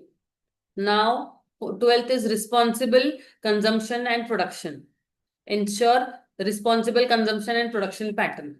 Now, the 11 targets among these are programs on sustainable consumption, production pattern, achieve the sustainable management and efficient use of natural resources, which we have already seen, reducing by half the per capita global food waste at the retail and consumer levels, and reduction of food losses along production and supply chain, including post-harvest losses, achieving the environmental sound management and chemical and all waste throughout their life cycle, reducing waste generation, which we have already seen through prevention, reduction, recycling, as I have told already, wet and these waste, how we can recycle, encourage companies to adopt sustainable practices, promote public procurement, the practices that are sustainable, and ensure that people everywhere have the relevant information and awareness for sustainable development. The three main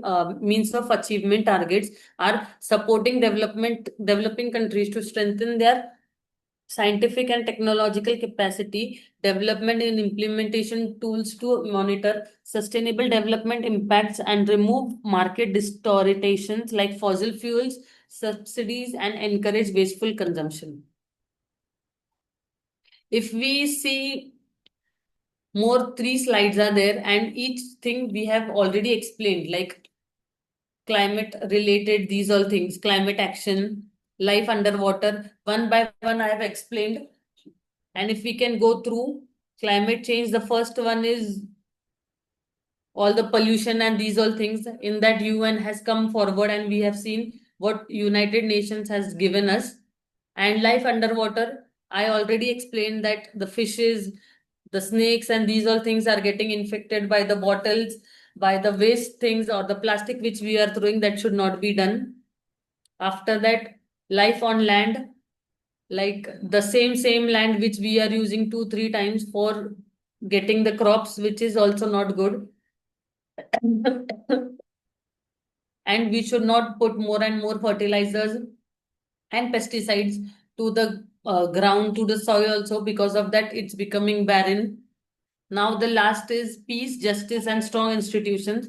The institutions that like UN, UFO, these all things are doing best for these to maintain peace in the world, and everyone should come under that and should lawfully use it and come forward. Now, some of the points, if we see in these, are promote the rule of law and ensure equal access for justice, means justice is a right for everyone. Terrorism should be stopped. We have seen many places, I don't want to repeat these all things, terrorism, everything, where the innocent people die, and that is a very bad thing. And last is partnership for goals. Strengthen the means of implementation to revitalize the global partnership for sustainable development. The 19 outcomes are under that. If we see expertise, technology, financial support, and these all things, if you want a critical success, these all things should come forward, and people should have good partnership and good people around them. Thank you.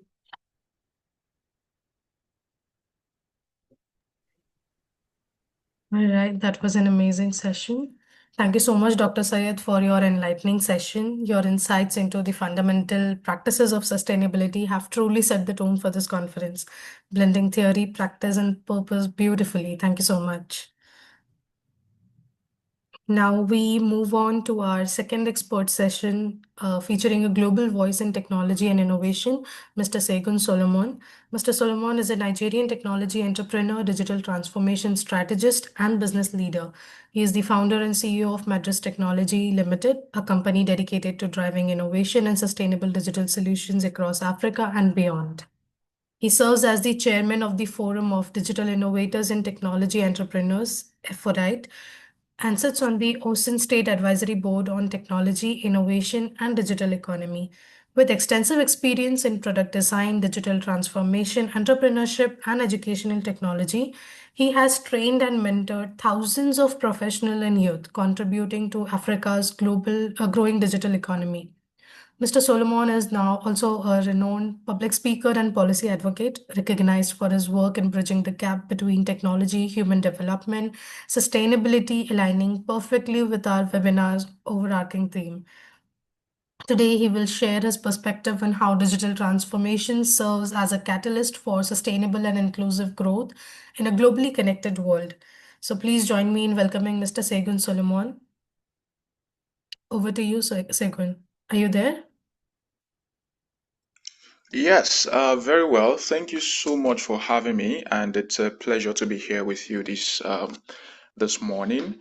Thank you so much for having me so much. All right, I am Shaikh Solomon, and it's a pleasure for me to be here with everyone.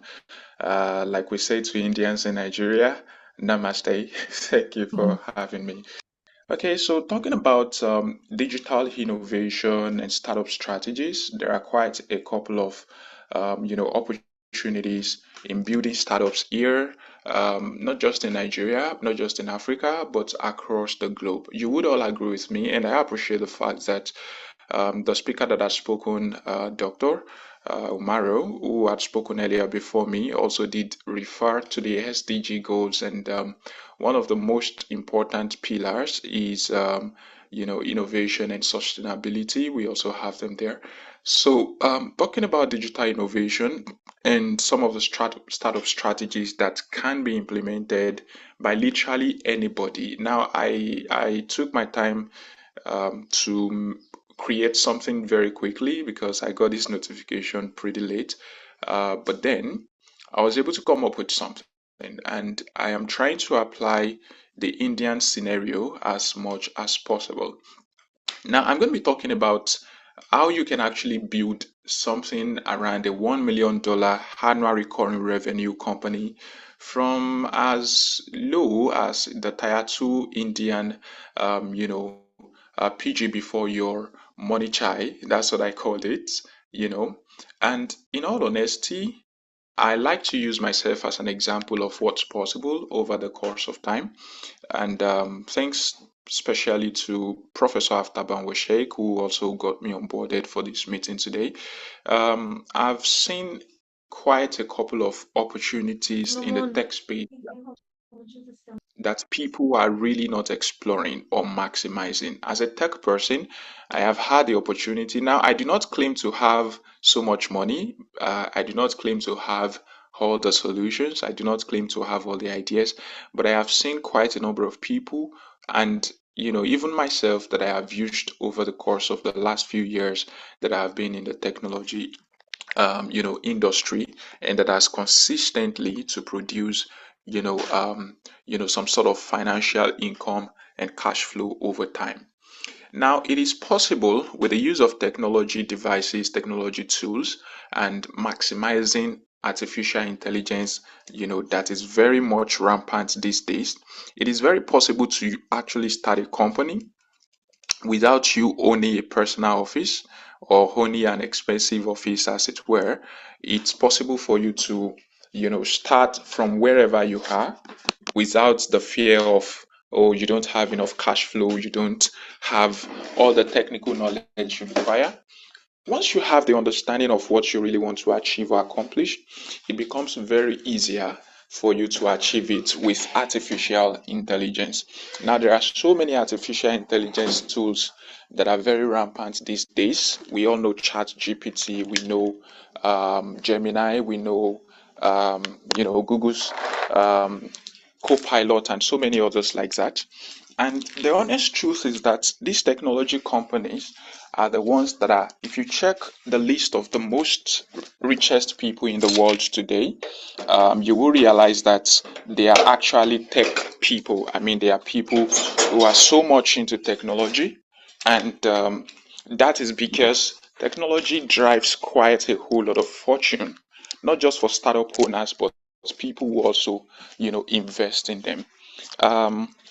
And so I'm going to be talking about some top 10 niches that you can actually explore as an Indian looking for opportunities in the tech space. All right. There are quite a couple of them. Sorry.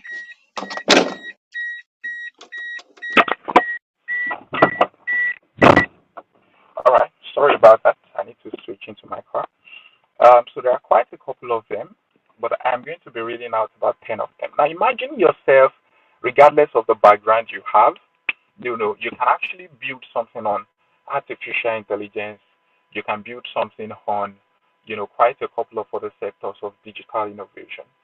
And you don't necessarily need an office space. As a matter of fact, you don't even need an employee.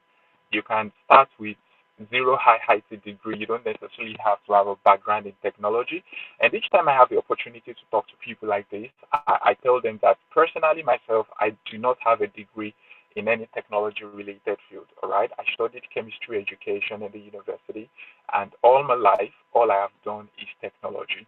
So this is to prove to you that you do not necessarily need, any technology background to start making money, or to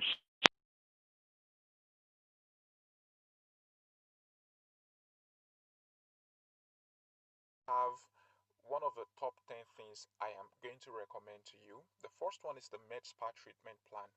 Um, like I said, I'm going to be laying so much emphasis on artificial intelligence driven startups. All right.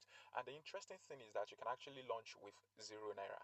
Now, I'm going to be probably showing you some proofs if I still have the time to see some of the possibilities you can have as a tech startup. All right. Or as a digital innovation startup.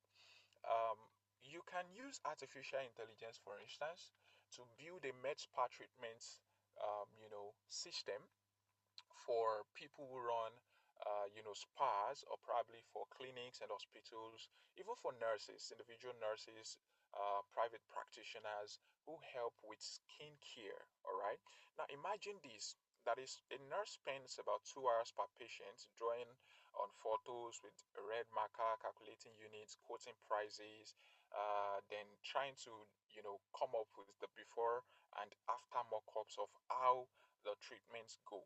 Now imagine that somebody, maybe Dr. Priyanka or maybe somebody like Rupesh, decides to build something like, maybe you call it Indian Med Spa, or whatever name you want to call it. You can build it with artificial intelligence. All you just need to do is to prompt it.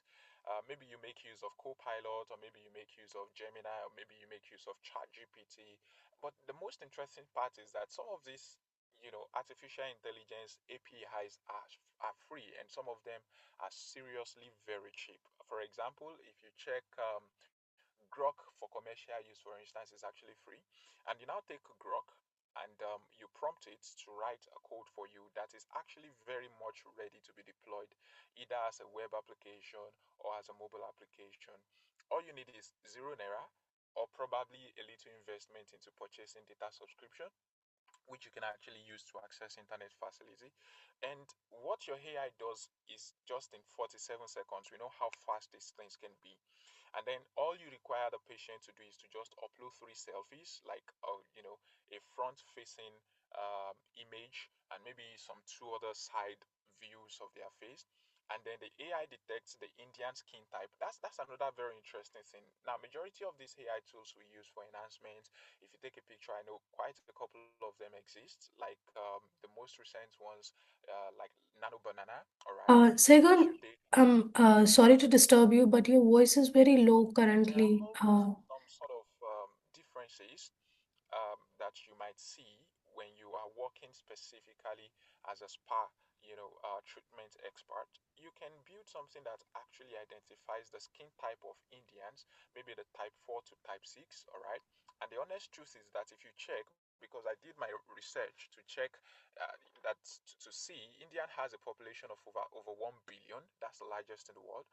To see if there is an existing app like that, and I discovered there is none yet at the moment, at least as far as India is concerned. Now that's a startup opportunity for somebody. Now, where there is a problem, there is an opportunity. When you discover that, oh, this community that you are actually lacks this particular solution, or they have this particular problem which is very prominent and pertinent in that society, that is an opportunity for you to actually explore a startup, um, you know, um, and start a startup. All right. Now, the output of that should be something like an interactive face map with exact milliliter unit measurement. You are able to show the face of the person, and then the clinic's exact price quote. The interesting thing is, on a couple of occasions in recent times, I did a project for a client and I charged just 1.4 million naira. Right, that's not so much money, but to so many people who are salary earners, that's quite a lot. All right, that's probably somebody else's 2 years salary here in Nigeria, but all with artificial intelligence prompting, I could create it in just 2 weeks for a client and get it ready. All I needed was, you know, the basic knowledge of, web development and all. Even if you don't have any basic knowledge, I believe, common logic and common sense would help you to see, okay, I like this interface and this is something I can really do. Now, and in the long run, after getting this output, you have a realistic before. That's the before view of that person's face and the after images, not a cartoon image. That's one thing. You see, when you give it to some artificial intelligence tools, they give you something that is hyper realistic, but your products can build something or show something that is actually realistic, not something that looks cartoonic, not something that looks like AI generated image, but something very, very realistic. And in the long run, you come up with maybe a 4-pager PDF ready to sign document and a WhatsApp voice note in your own very voice. We know several tools like 11 Labs that you can actually deploy to get your own voice replicated. Now, that's not the icing on the cake. The most important thing is that you're now able to, build this to give you recurring income over time. All right. And imagine you now charge something as simple as maybe 3.9 lakh rupees per month. I don't know what value that is, or how acceptable that is in India. Or maybe you charge as little as just 100 rupees. I don't know how valuable that is. But whatever amount you charge, all you need to do is to calculate it per month, and then you do a multiplier effect of that for 12 calendar months. Now, based on my own statistics here, I see that if you do 3.9 lakhs per month, all right, and you give access to med and spa owners, to have unlimited access, you can actually generate something like 9.9 lakh, for a one lifetime access for the first 100 clinics. If you have a multiplier effect of that, there's quite a lot of revenue you can generate. And the interesting thing is you really have no employed staff, and meaning that your expenses are actually very minimized. All right. And the average clinic pays you within 4 minutes of the first demo. Now, the tech stack requires 0 rupees upfront, and then you can actually deploy something like the boats.new and then integrate Grok 4, Segment, and 11 Labs and Razor Pay. Now, these are some of the tech stack. When I say tech stacks, that means some of the tools you can actually use to create this particular solution. And this is something you can actually launch within 3 days. All right. And then you go online and say, I built an AI that does your entire Botox plan in 47 seconds. And you can actually onboard people on Instagram, on Twitter, on any social media platform that Indians use the most. That's your target audience. And tell them your story, how you started. Make them see the results. Before you know it, if you're able to DM about, maybe you get about 400 comments and you're able to get about 83 or maybe 80 direct messages from that social media platforms, you push it to them, okay, can I give you 21 free demos? All right, there are people, because in digital marketing there is what we call the 1% of 1% rule. All right, or the 10% of 10% rule, leaving us at 1%. In the long run, when you target somebody, I mean, you target a population of 2,000 users.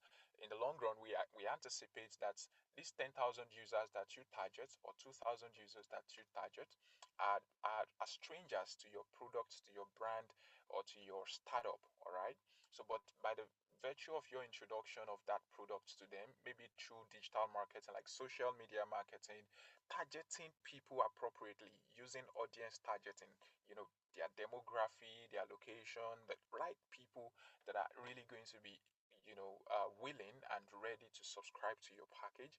Now, if you do 10,000 people are targeted, you are able to get, just about 1,000 people to reach out to you or probably leave you a comment.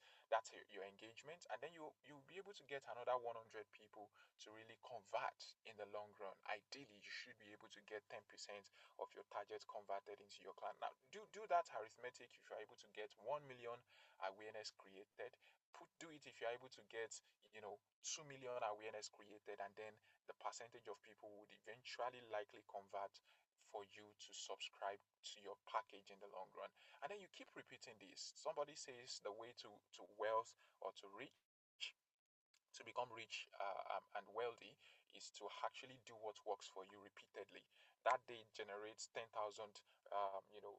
lakh for you, or maybe you move on to 100, you move on to 200, you keep growing your startup in that manner. Now, another thing you can do, which is another startup idea and opportunity for you. Now, as I'm reeling out these ideas, I am also giving you some of the strategies you can deploy to work with them. Now, on a number of occasions, I've interacted with Indian, HRs who reach out to me asking if I could do this for their clients, or probably if I have recommendations from our students from here in Nigeria who could actually get certain things done for them. That's to tell you that the world is actually global, all right? And you can work from anywhere. I'm not sure anyone here is new to that system. All right. Now imagine that you build something from India. You look at something like US divorce petition writer. All right. I know there are so many Indians out there in the United States, for instance. We understand the fact that divorce is very rampant in the United States, for instance. I'm not sure that's the same playbook in India. I know India has a very strong culture and tradition for keeping marriages. All right. So, but from India, you can build something like, Segun, a US divorce petition hello, writer, and then launch it and make your target audience hello. Americans. From Yes, India, you don't hello. need to leave Uh, Pune there. Segun, are you But able I to can hear give me? you up to Yes, I can hear you. $80,000 Uh, the monthly voice support is for you. very All right. low. Imagine American lawyers paying you Just 1 minute. $750 to $2,000 per petition, and then they wait for 3 to 7 days for paralegals. Can This you hear me does now? not necessarily make sense. With your AI, you can Just a actually do it moment. in 4 minutes. Something that will Okay. cost them about 3 to 7 days to do. You promise and you offer to do it for them in just 4 minutes. Now that means they would have more time to actually attend to more clients. All right. So imagine somebody taking 3 to 4 days to attend to a single client before, now having just 4 minutes to attend to one single client. So definitely they can have a multiplier effect of that time saved into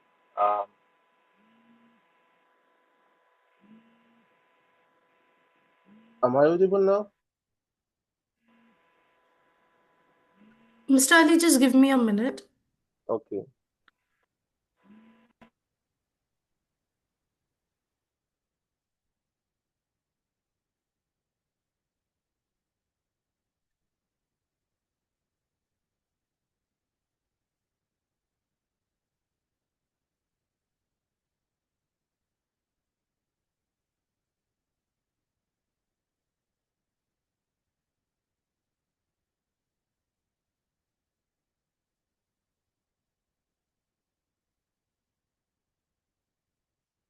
Okay, sorry, please let me confirm if I'm audible. Am I audible to everyone?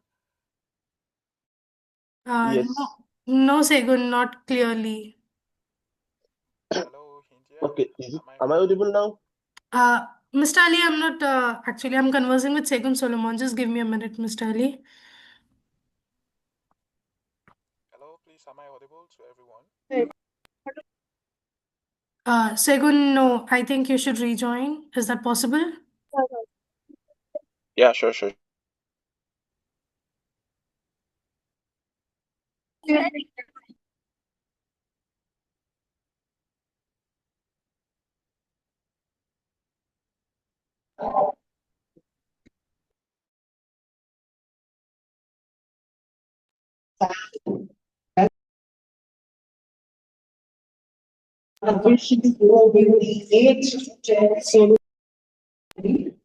We will now be beginning with the band category.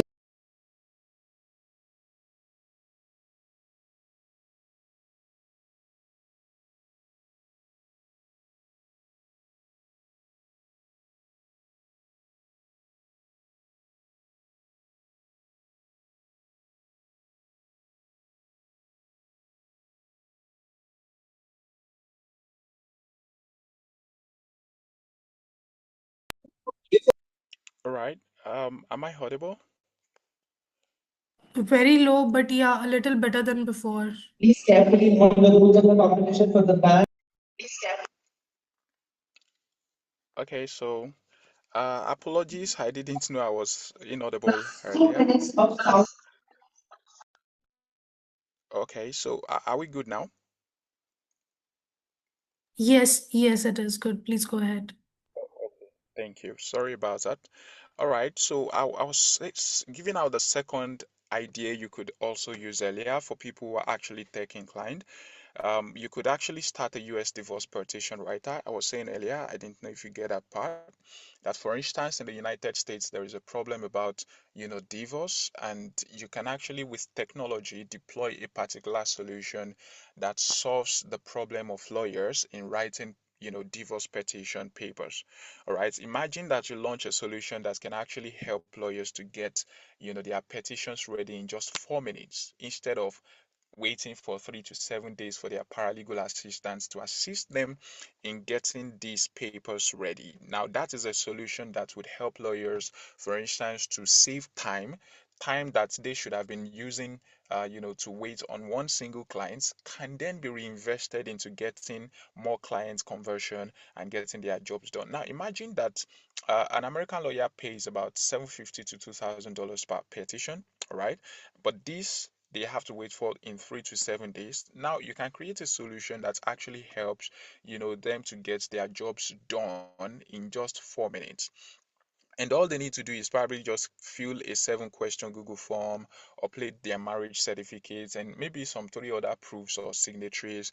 And then your AI generates a 12-page court-ready petition, assets division table, the child custody schedule, the lawyer's summary, and what to argue in court, all right? And then you charge $499 per petition. Now, look at it. There is a significant difference of almost 250 to 1,500, difference from what other paralegals charge them to get it done. And don't forget, it takes 3 to 7 days to get that done. Now, you can actually get it done for them for cheaper amount and also get it done faster.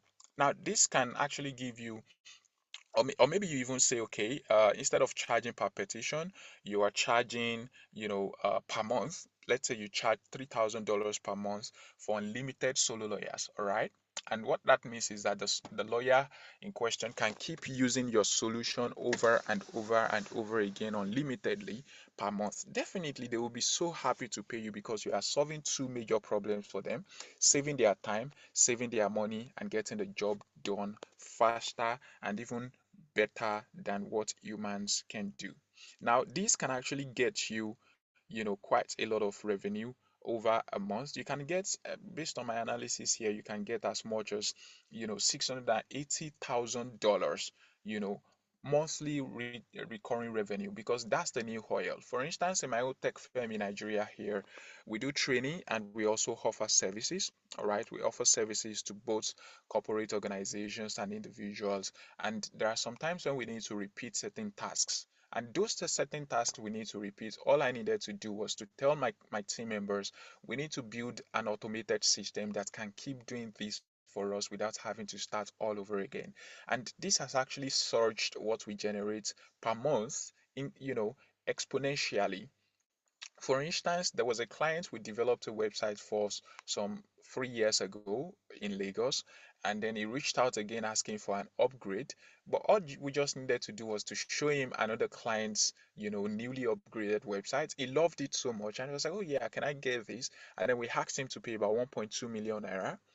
He agreed to pay, in the long run, 850,000 naira by removing some certain features from it. And the interesting thing is that now I'm talking about the importance of, automation and recurring revenue. Now, the interesting thing is that we didn't have to recreate that same exact solution that he wanted. All we just needed to do was to pick it up and modify it to his own company's, brand identity and change certain features and details in it to suit that client's work. And we charged 850,000 naira for that. Now, we didn't need to reprogram or redo that same process over from scratch again. Now, that is the beauty of making sure that whatever startup you are building, you ensure that it actually has the capacity to keep you, giving you a recurring monthly or annual revenue. That's the beauty of it. Or you could also build something like an Amazon FBA listing optimizer, all right? So instead of people having to manually list their products or their books or whatever it is that they are selling on Amazon, eBay, or maybe there is a particular e-commerce solution out there in India that you discover that people use the most.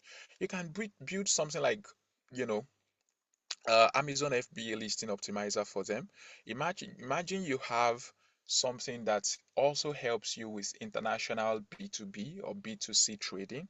All right, like Delhi to Nisha sellers pay 50,000 crore, 50,000 rupees per listing to copywriters. Right now, your AI beats top three listings in just 40 seconds. All you needed to do, all the client needs to do, is to paste their competitors, keywords, and then the AI writes the title, probably working with a perfect standard, number of characters, 7 bullet points, A plus contents ready. This is very important, and the description with HTML, the backend search terms, and 7 images with text overlay. Now you price this for 9,099 rupees per month, all right, with unlimited listings, a launch deal, 1.99 lakh for a lifetime. Now this is something people will jump into, all right, because it saves them time. For instance, in my organization, we use Buffer solution helps us to post to multiple social media platforms per time, and we pay them $30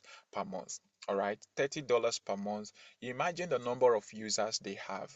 Now Buffer has more than 9.8 million users across Africa alone. Now 9.8 million users, paying them $30 per month. They are not doing anything. It's just a single mobile application and a website that helps people solve solution of the problem of having to repost and repost over time on different social media platforms. Now let me give you another instance. How about you build an OnlyFans UGC repurpose machine?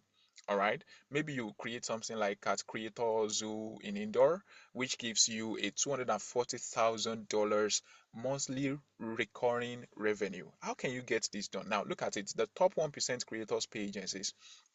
All right, they pay agencies up to $5,000 to $10,000 per month. Now your AI turns one long video. This is an interesting one. Have you ever thought of it? That how about you create a solution that can help content creators or maybe influencers to create multiple contents for different social media platforms like TikTok, Instagram, Facebook, and the likes, all from just one single script, instead of them having to record this video, record that video, record another video in another week, record another video in another week. That is very stressful and time consuming, and sometimes it also requires them to pay quite a lot of fortune to to professionals like video editors and content writers to get that done for them. How about you create something that can actually get them just one script and split it into 150 pieces, 50 for TikToks, different hooks, all right? And then another 50 for Instagram Reels, maybe another 30 for Twitter teasers, another 20 thumbnails, all right? All with perfect captions and hashtags already created. Now, I'm giving you some of the ideas we are even personally working on here in Nigeria, all right? And then you price this for just $79 per month, all right? And the creators would feel like, wow, this is very cheap. Why can't I use it? All right. And then you get your stories out there by saying, okay, how to get 100 creators in just 48 hours. And then your Twitter thread reads, I built an AI that turns 1 hour video into 150 viral video clips. Now, don't forget, some of these video clips are just like 5 minutes, some of them are 30 seconds, some of them are 60 seconds. And then you say this is going to be free for the first 50 creators who reply with their OF link. All right. Now, imagine you now get 1,200 replies, and don't forget the 10% of 10% rule. And then out of this 1,200 replies, you are able to get 112 people who pay you in a single day. Now imagine the calculation there, you charge $79, that's going to leave you with $8,848 per day. And you're able to consistently keep doing that. And the interesting thing about this is you can actually build, a very strong and significantly good system that investors would be willing to come join. All right, such that now they see your story and how much you're able to generate into your cash flow. They are willing to invest their money into your system, or probably you build it to a stage where some of these Fortune 500 companies, the unicorns of the world, like Facebook, Meta, or maybe even Tesla, or shows interest in going into that in the future, and they say, okay, we are offering you $42 million to buy this over. I mean, and you still have some, shares in that particular company over. And don't forget where we started from. You don't necessarily need an office space. You don't necessarily need a very big tech expertise in that. All you need is to leverage on artificial intelligence. Or imagine that you have a solar proposal generator. Now, quite a lot of people are switching to renewable energy. Now, this is the fifth idea I'm sharing with you. A couple of people want to switch to solar system. Now, imagine that you build a solution for sales rep. I mean, representatives of these solar agencies or solar companies, to help them sell it or close 8% on Donox instead of going around carrying solar panels, carrying solar systems, marketing all around like regular marketers. Why not build a system for them that can actually help them close at least 8% of the doors they will be knocking around on a norm, walking around underneath scorching sun. You can actually help them build an AI system, like that will just help them to enter homeowners address, all right, enter an address maybe in a particular area in Pune or maybe in Ahmedabad, um, and then the AI will pull out the Google Earth roof images of those houses to know which house actually does not have solar panels installed on their roofs. And then you do a 25-year savings calculation, a custom 3D panel layout, and finance options, different payment plans, all right? And then you do a Rebuta script for too expensive. What that means is that you let them realize that, okay, so why subscribe for something that is too expensive for you to manage when you can actually have this cheaper and easier and more convenient alternative? Your pricing can be something around 2,000 rupees per month, all right, per rep, and this gives them unlimited proposals. What that means is that they can generate as many proposals as possible. And then maybe you launch this in Gujarat, or maybe you launch this in Maharashtra, all right, and then you run some Facebook ads. Maybe you budget 5,000 Indian rupees per month. All right, and then you target solar sales groups in Gujarat alone. You can actually get 2,100 clicks. Ideally, that's the barest minimum you can get from Facebook ads, for instance. Now, don't forget the rule again. Out of these 2,100 clicks, you can get 89 demos. I mean, people request to test your solution. And out of these 89 demos, you work so hard to make sure that you're able to convert at least 67 sales out of those 89, and they pay you maybe something like 1.3. I mean, in the long run, they pay you 1.33 crore rupees. This is possible. And then you can think of UX tax, CPA, lead magnet, AI. Now, to not take too much time, I'm just going to keep on some of them. You can get a US tax, CPA, lead magnet, AI. Now, there are so many Indians who do this, especially on LinkedIn. I have relationships with quite a lot of them who reach out on several occasions to sell their solutions. Maybe you create something like Tax Dust, you call it Tax Dot, and you are based in Nagpur in India, all right, and you're targeting the US. Now, you are targeting each country's, you are looking at based on their peculiar needs and based on what that particular country needs from wherever you are. You can build something that can help them to generate a 2026 tax deduction checklist for maybe some individual city Uber drivers, for instance. And your solution is going to build for them a 7-pager custom PDF, a CPA branding plus photo, email capture form, and a couple of other things like that. Please, I want to confirm if I'm still audible. Am I still audible?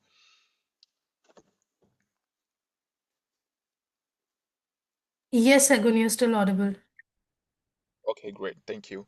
All right, and then you get a 7-pager custom PDF created, a CPA branding plus photo, maybe some email capture form. And I should confirm, please, is somebody getting value from this? I hope you are understanding some of the things I'm saying, because some of them can be tech, tech deeply inclined. I want to be sure I'm speaking to an audience that understands some of these things I'm talking about.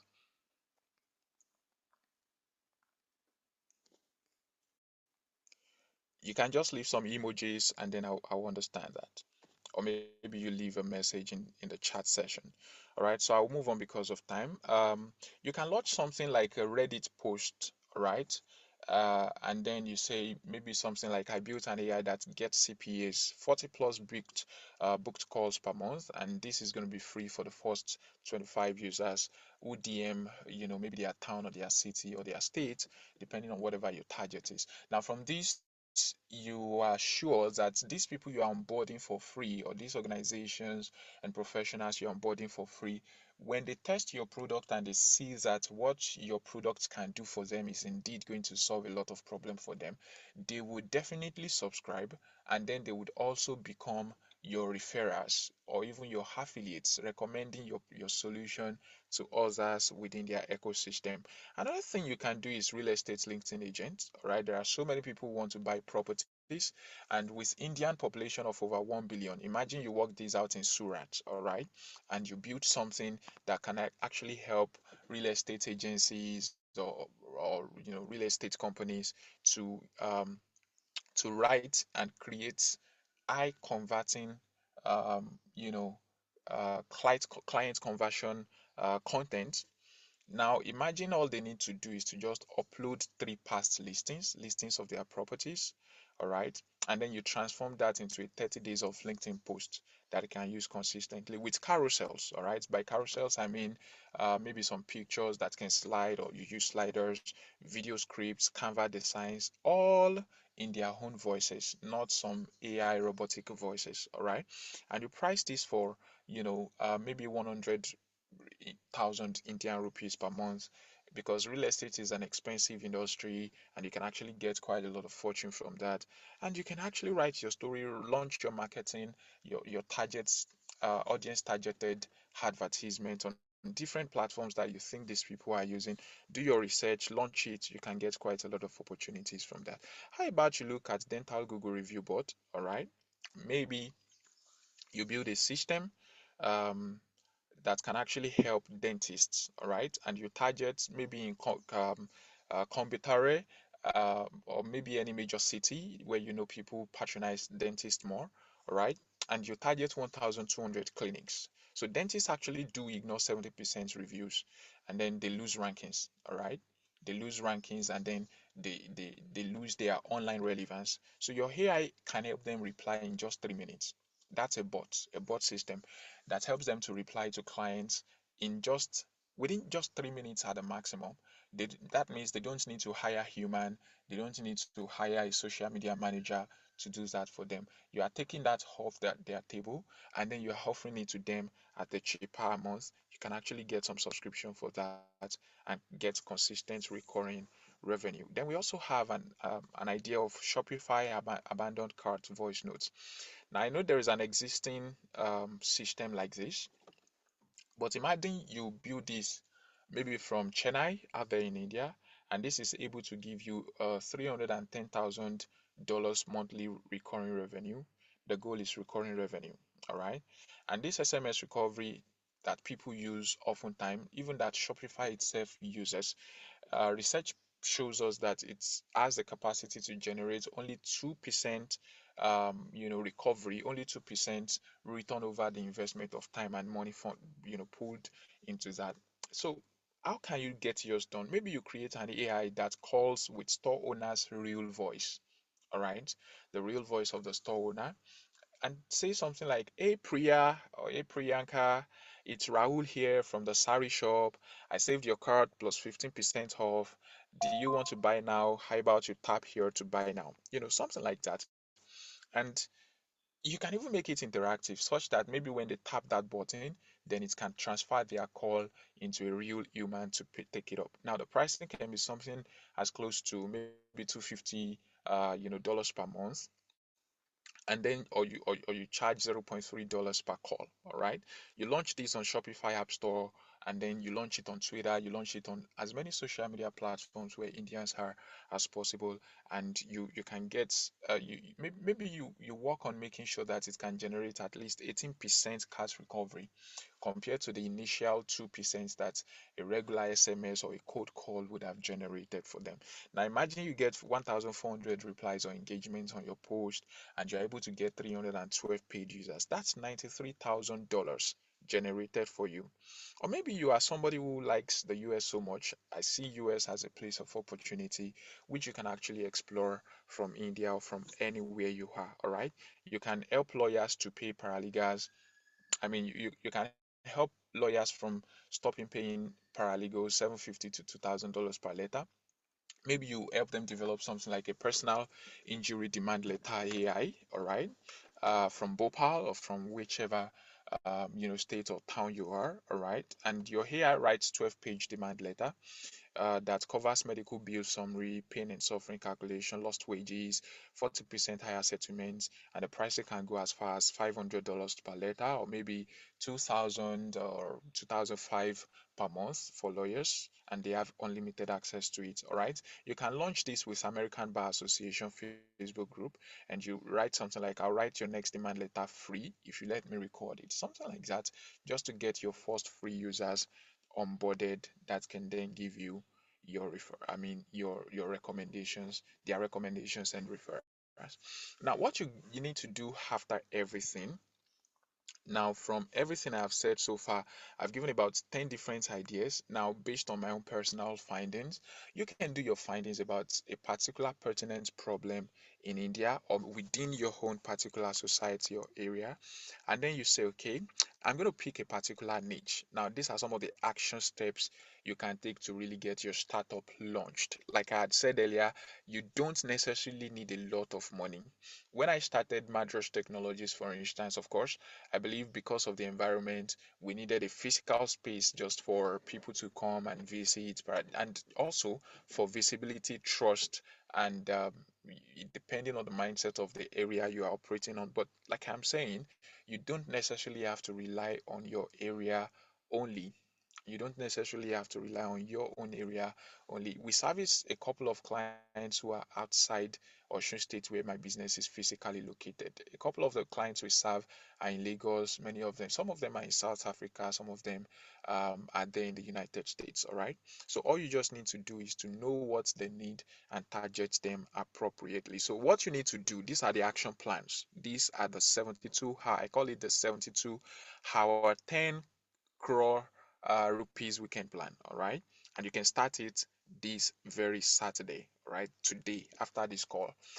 Now sit down, look at your environment or wherever you want to target. Don't forget, I deliberately added US, all right, as a pain point country so that you can target US market. Now, once you have identified your Are you done, Segun?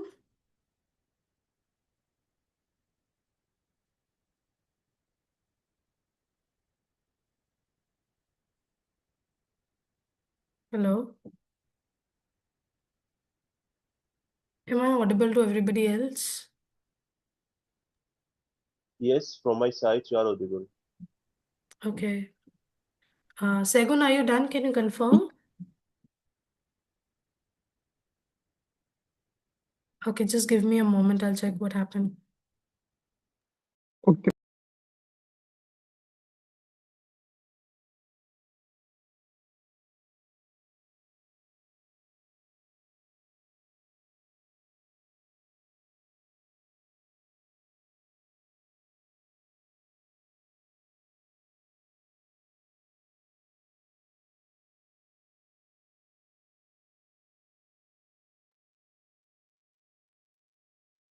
Segun, can you confirm if you're there?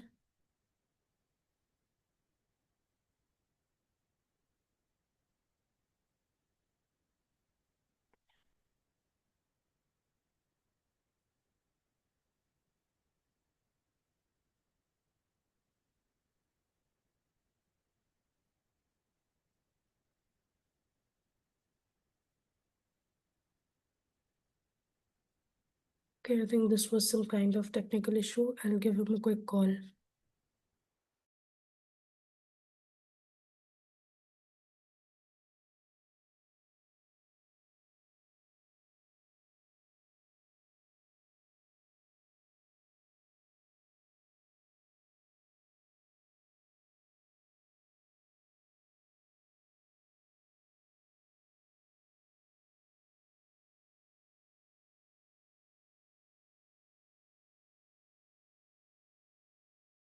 Meanwhile, I've given him a call.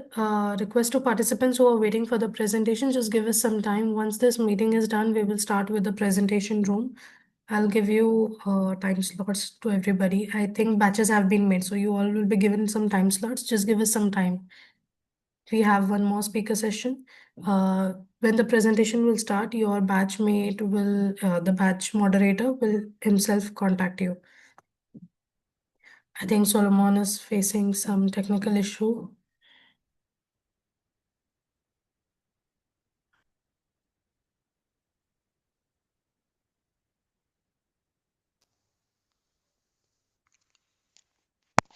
Yeah, sorry that that's called tripped off. Okay.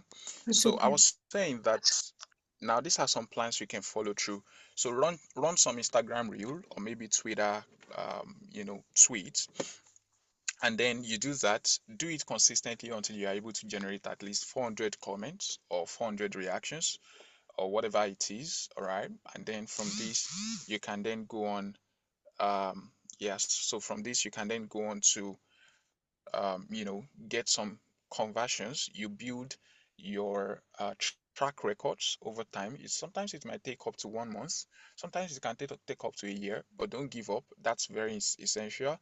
You shouldn't give up on your dream and your ambitions and your goals when you believe so much in it. You must believe strongly in it. All right. Then maybe later on the following day, you create something like a 25 free WhatsApp demo. All right.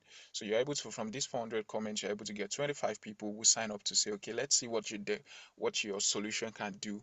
And from these 25 demos, you're able to get 19 to pay. All right. Maybe just 19 or 10 people pay you 9.9 lakh, rupees for a lifetime access to it. You're able to generate about, 2 crores, rupee, all right, in phone pay, and then you post proof of this payment. Maybe you are able now to get 5 million views. Don't forget to keep growing. All right, on Monday you create a broadcast to all the contacts that have signed up, and then or maybe to all your own personal contacts. Let's say you have about 5,000 contacts on your phone, and then you're able to get 80 more sales. All right, you keep growing. um you're able to get about eight crores in total. Now you can, even if you are doing a salary earning job, you can quit it at that point in time. Now that exactly was the playbook that I used to start Madras Technologies.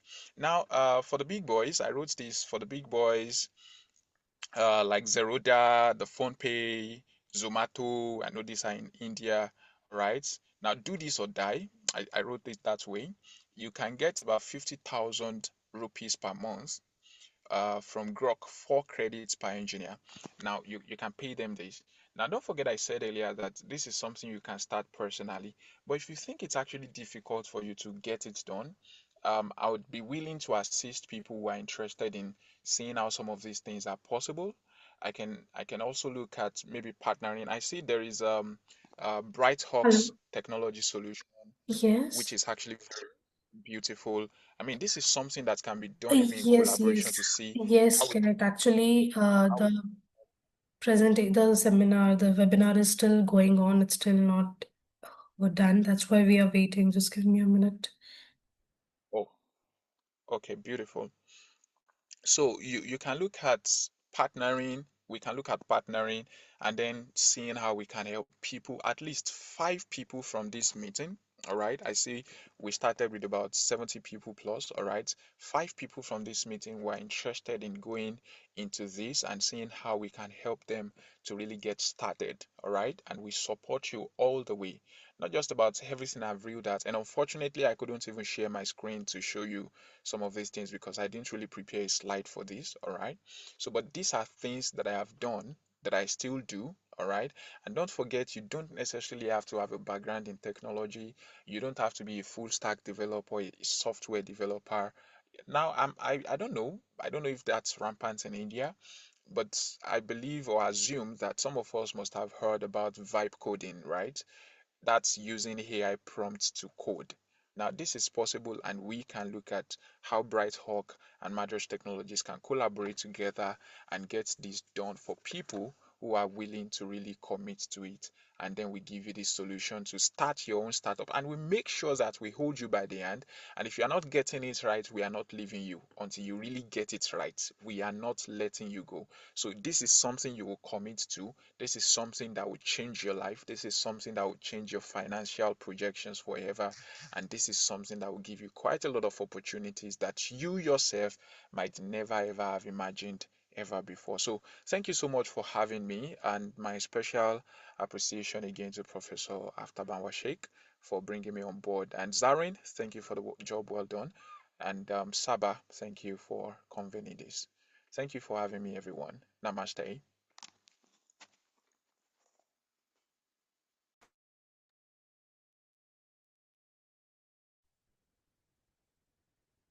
Thank you so much, Segun. Are you done? Yes, absolutely. All right. Except Thank you there are so much. questions, I would be willing to answer the questions. All right. So if there are any questions, they're welcomed. And we are accepting questions in the chat box. Are there any questions? We'll make it quick because we have presentations, paper presentations as well. So last call, are there any questions?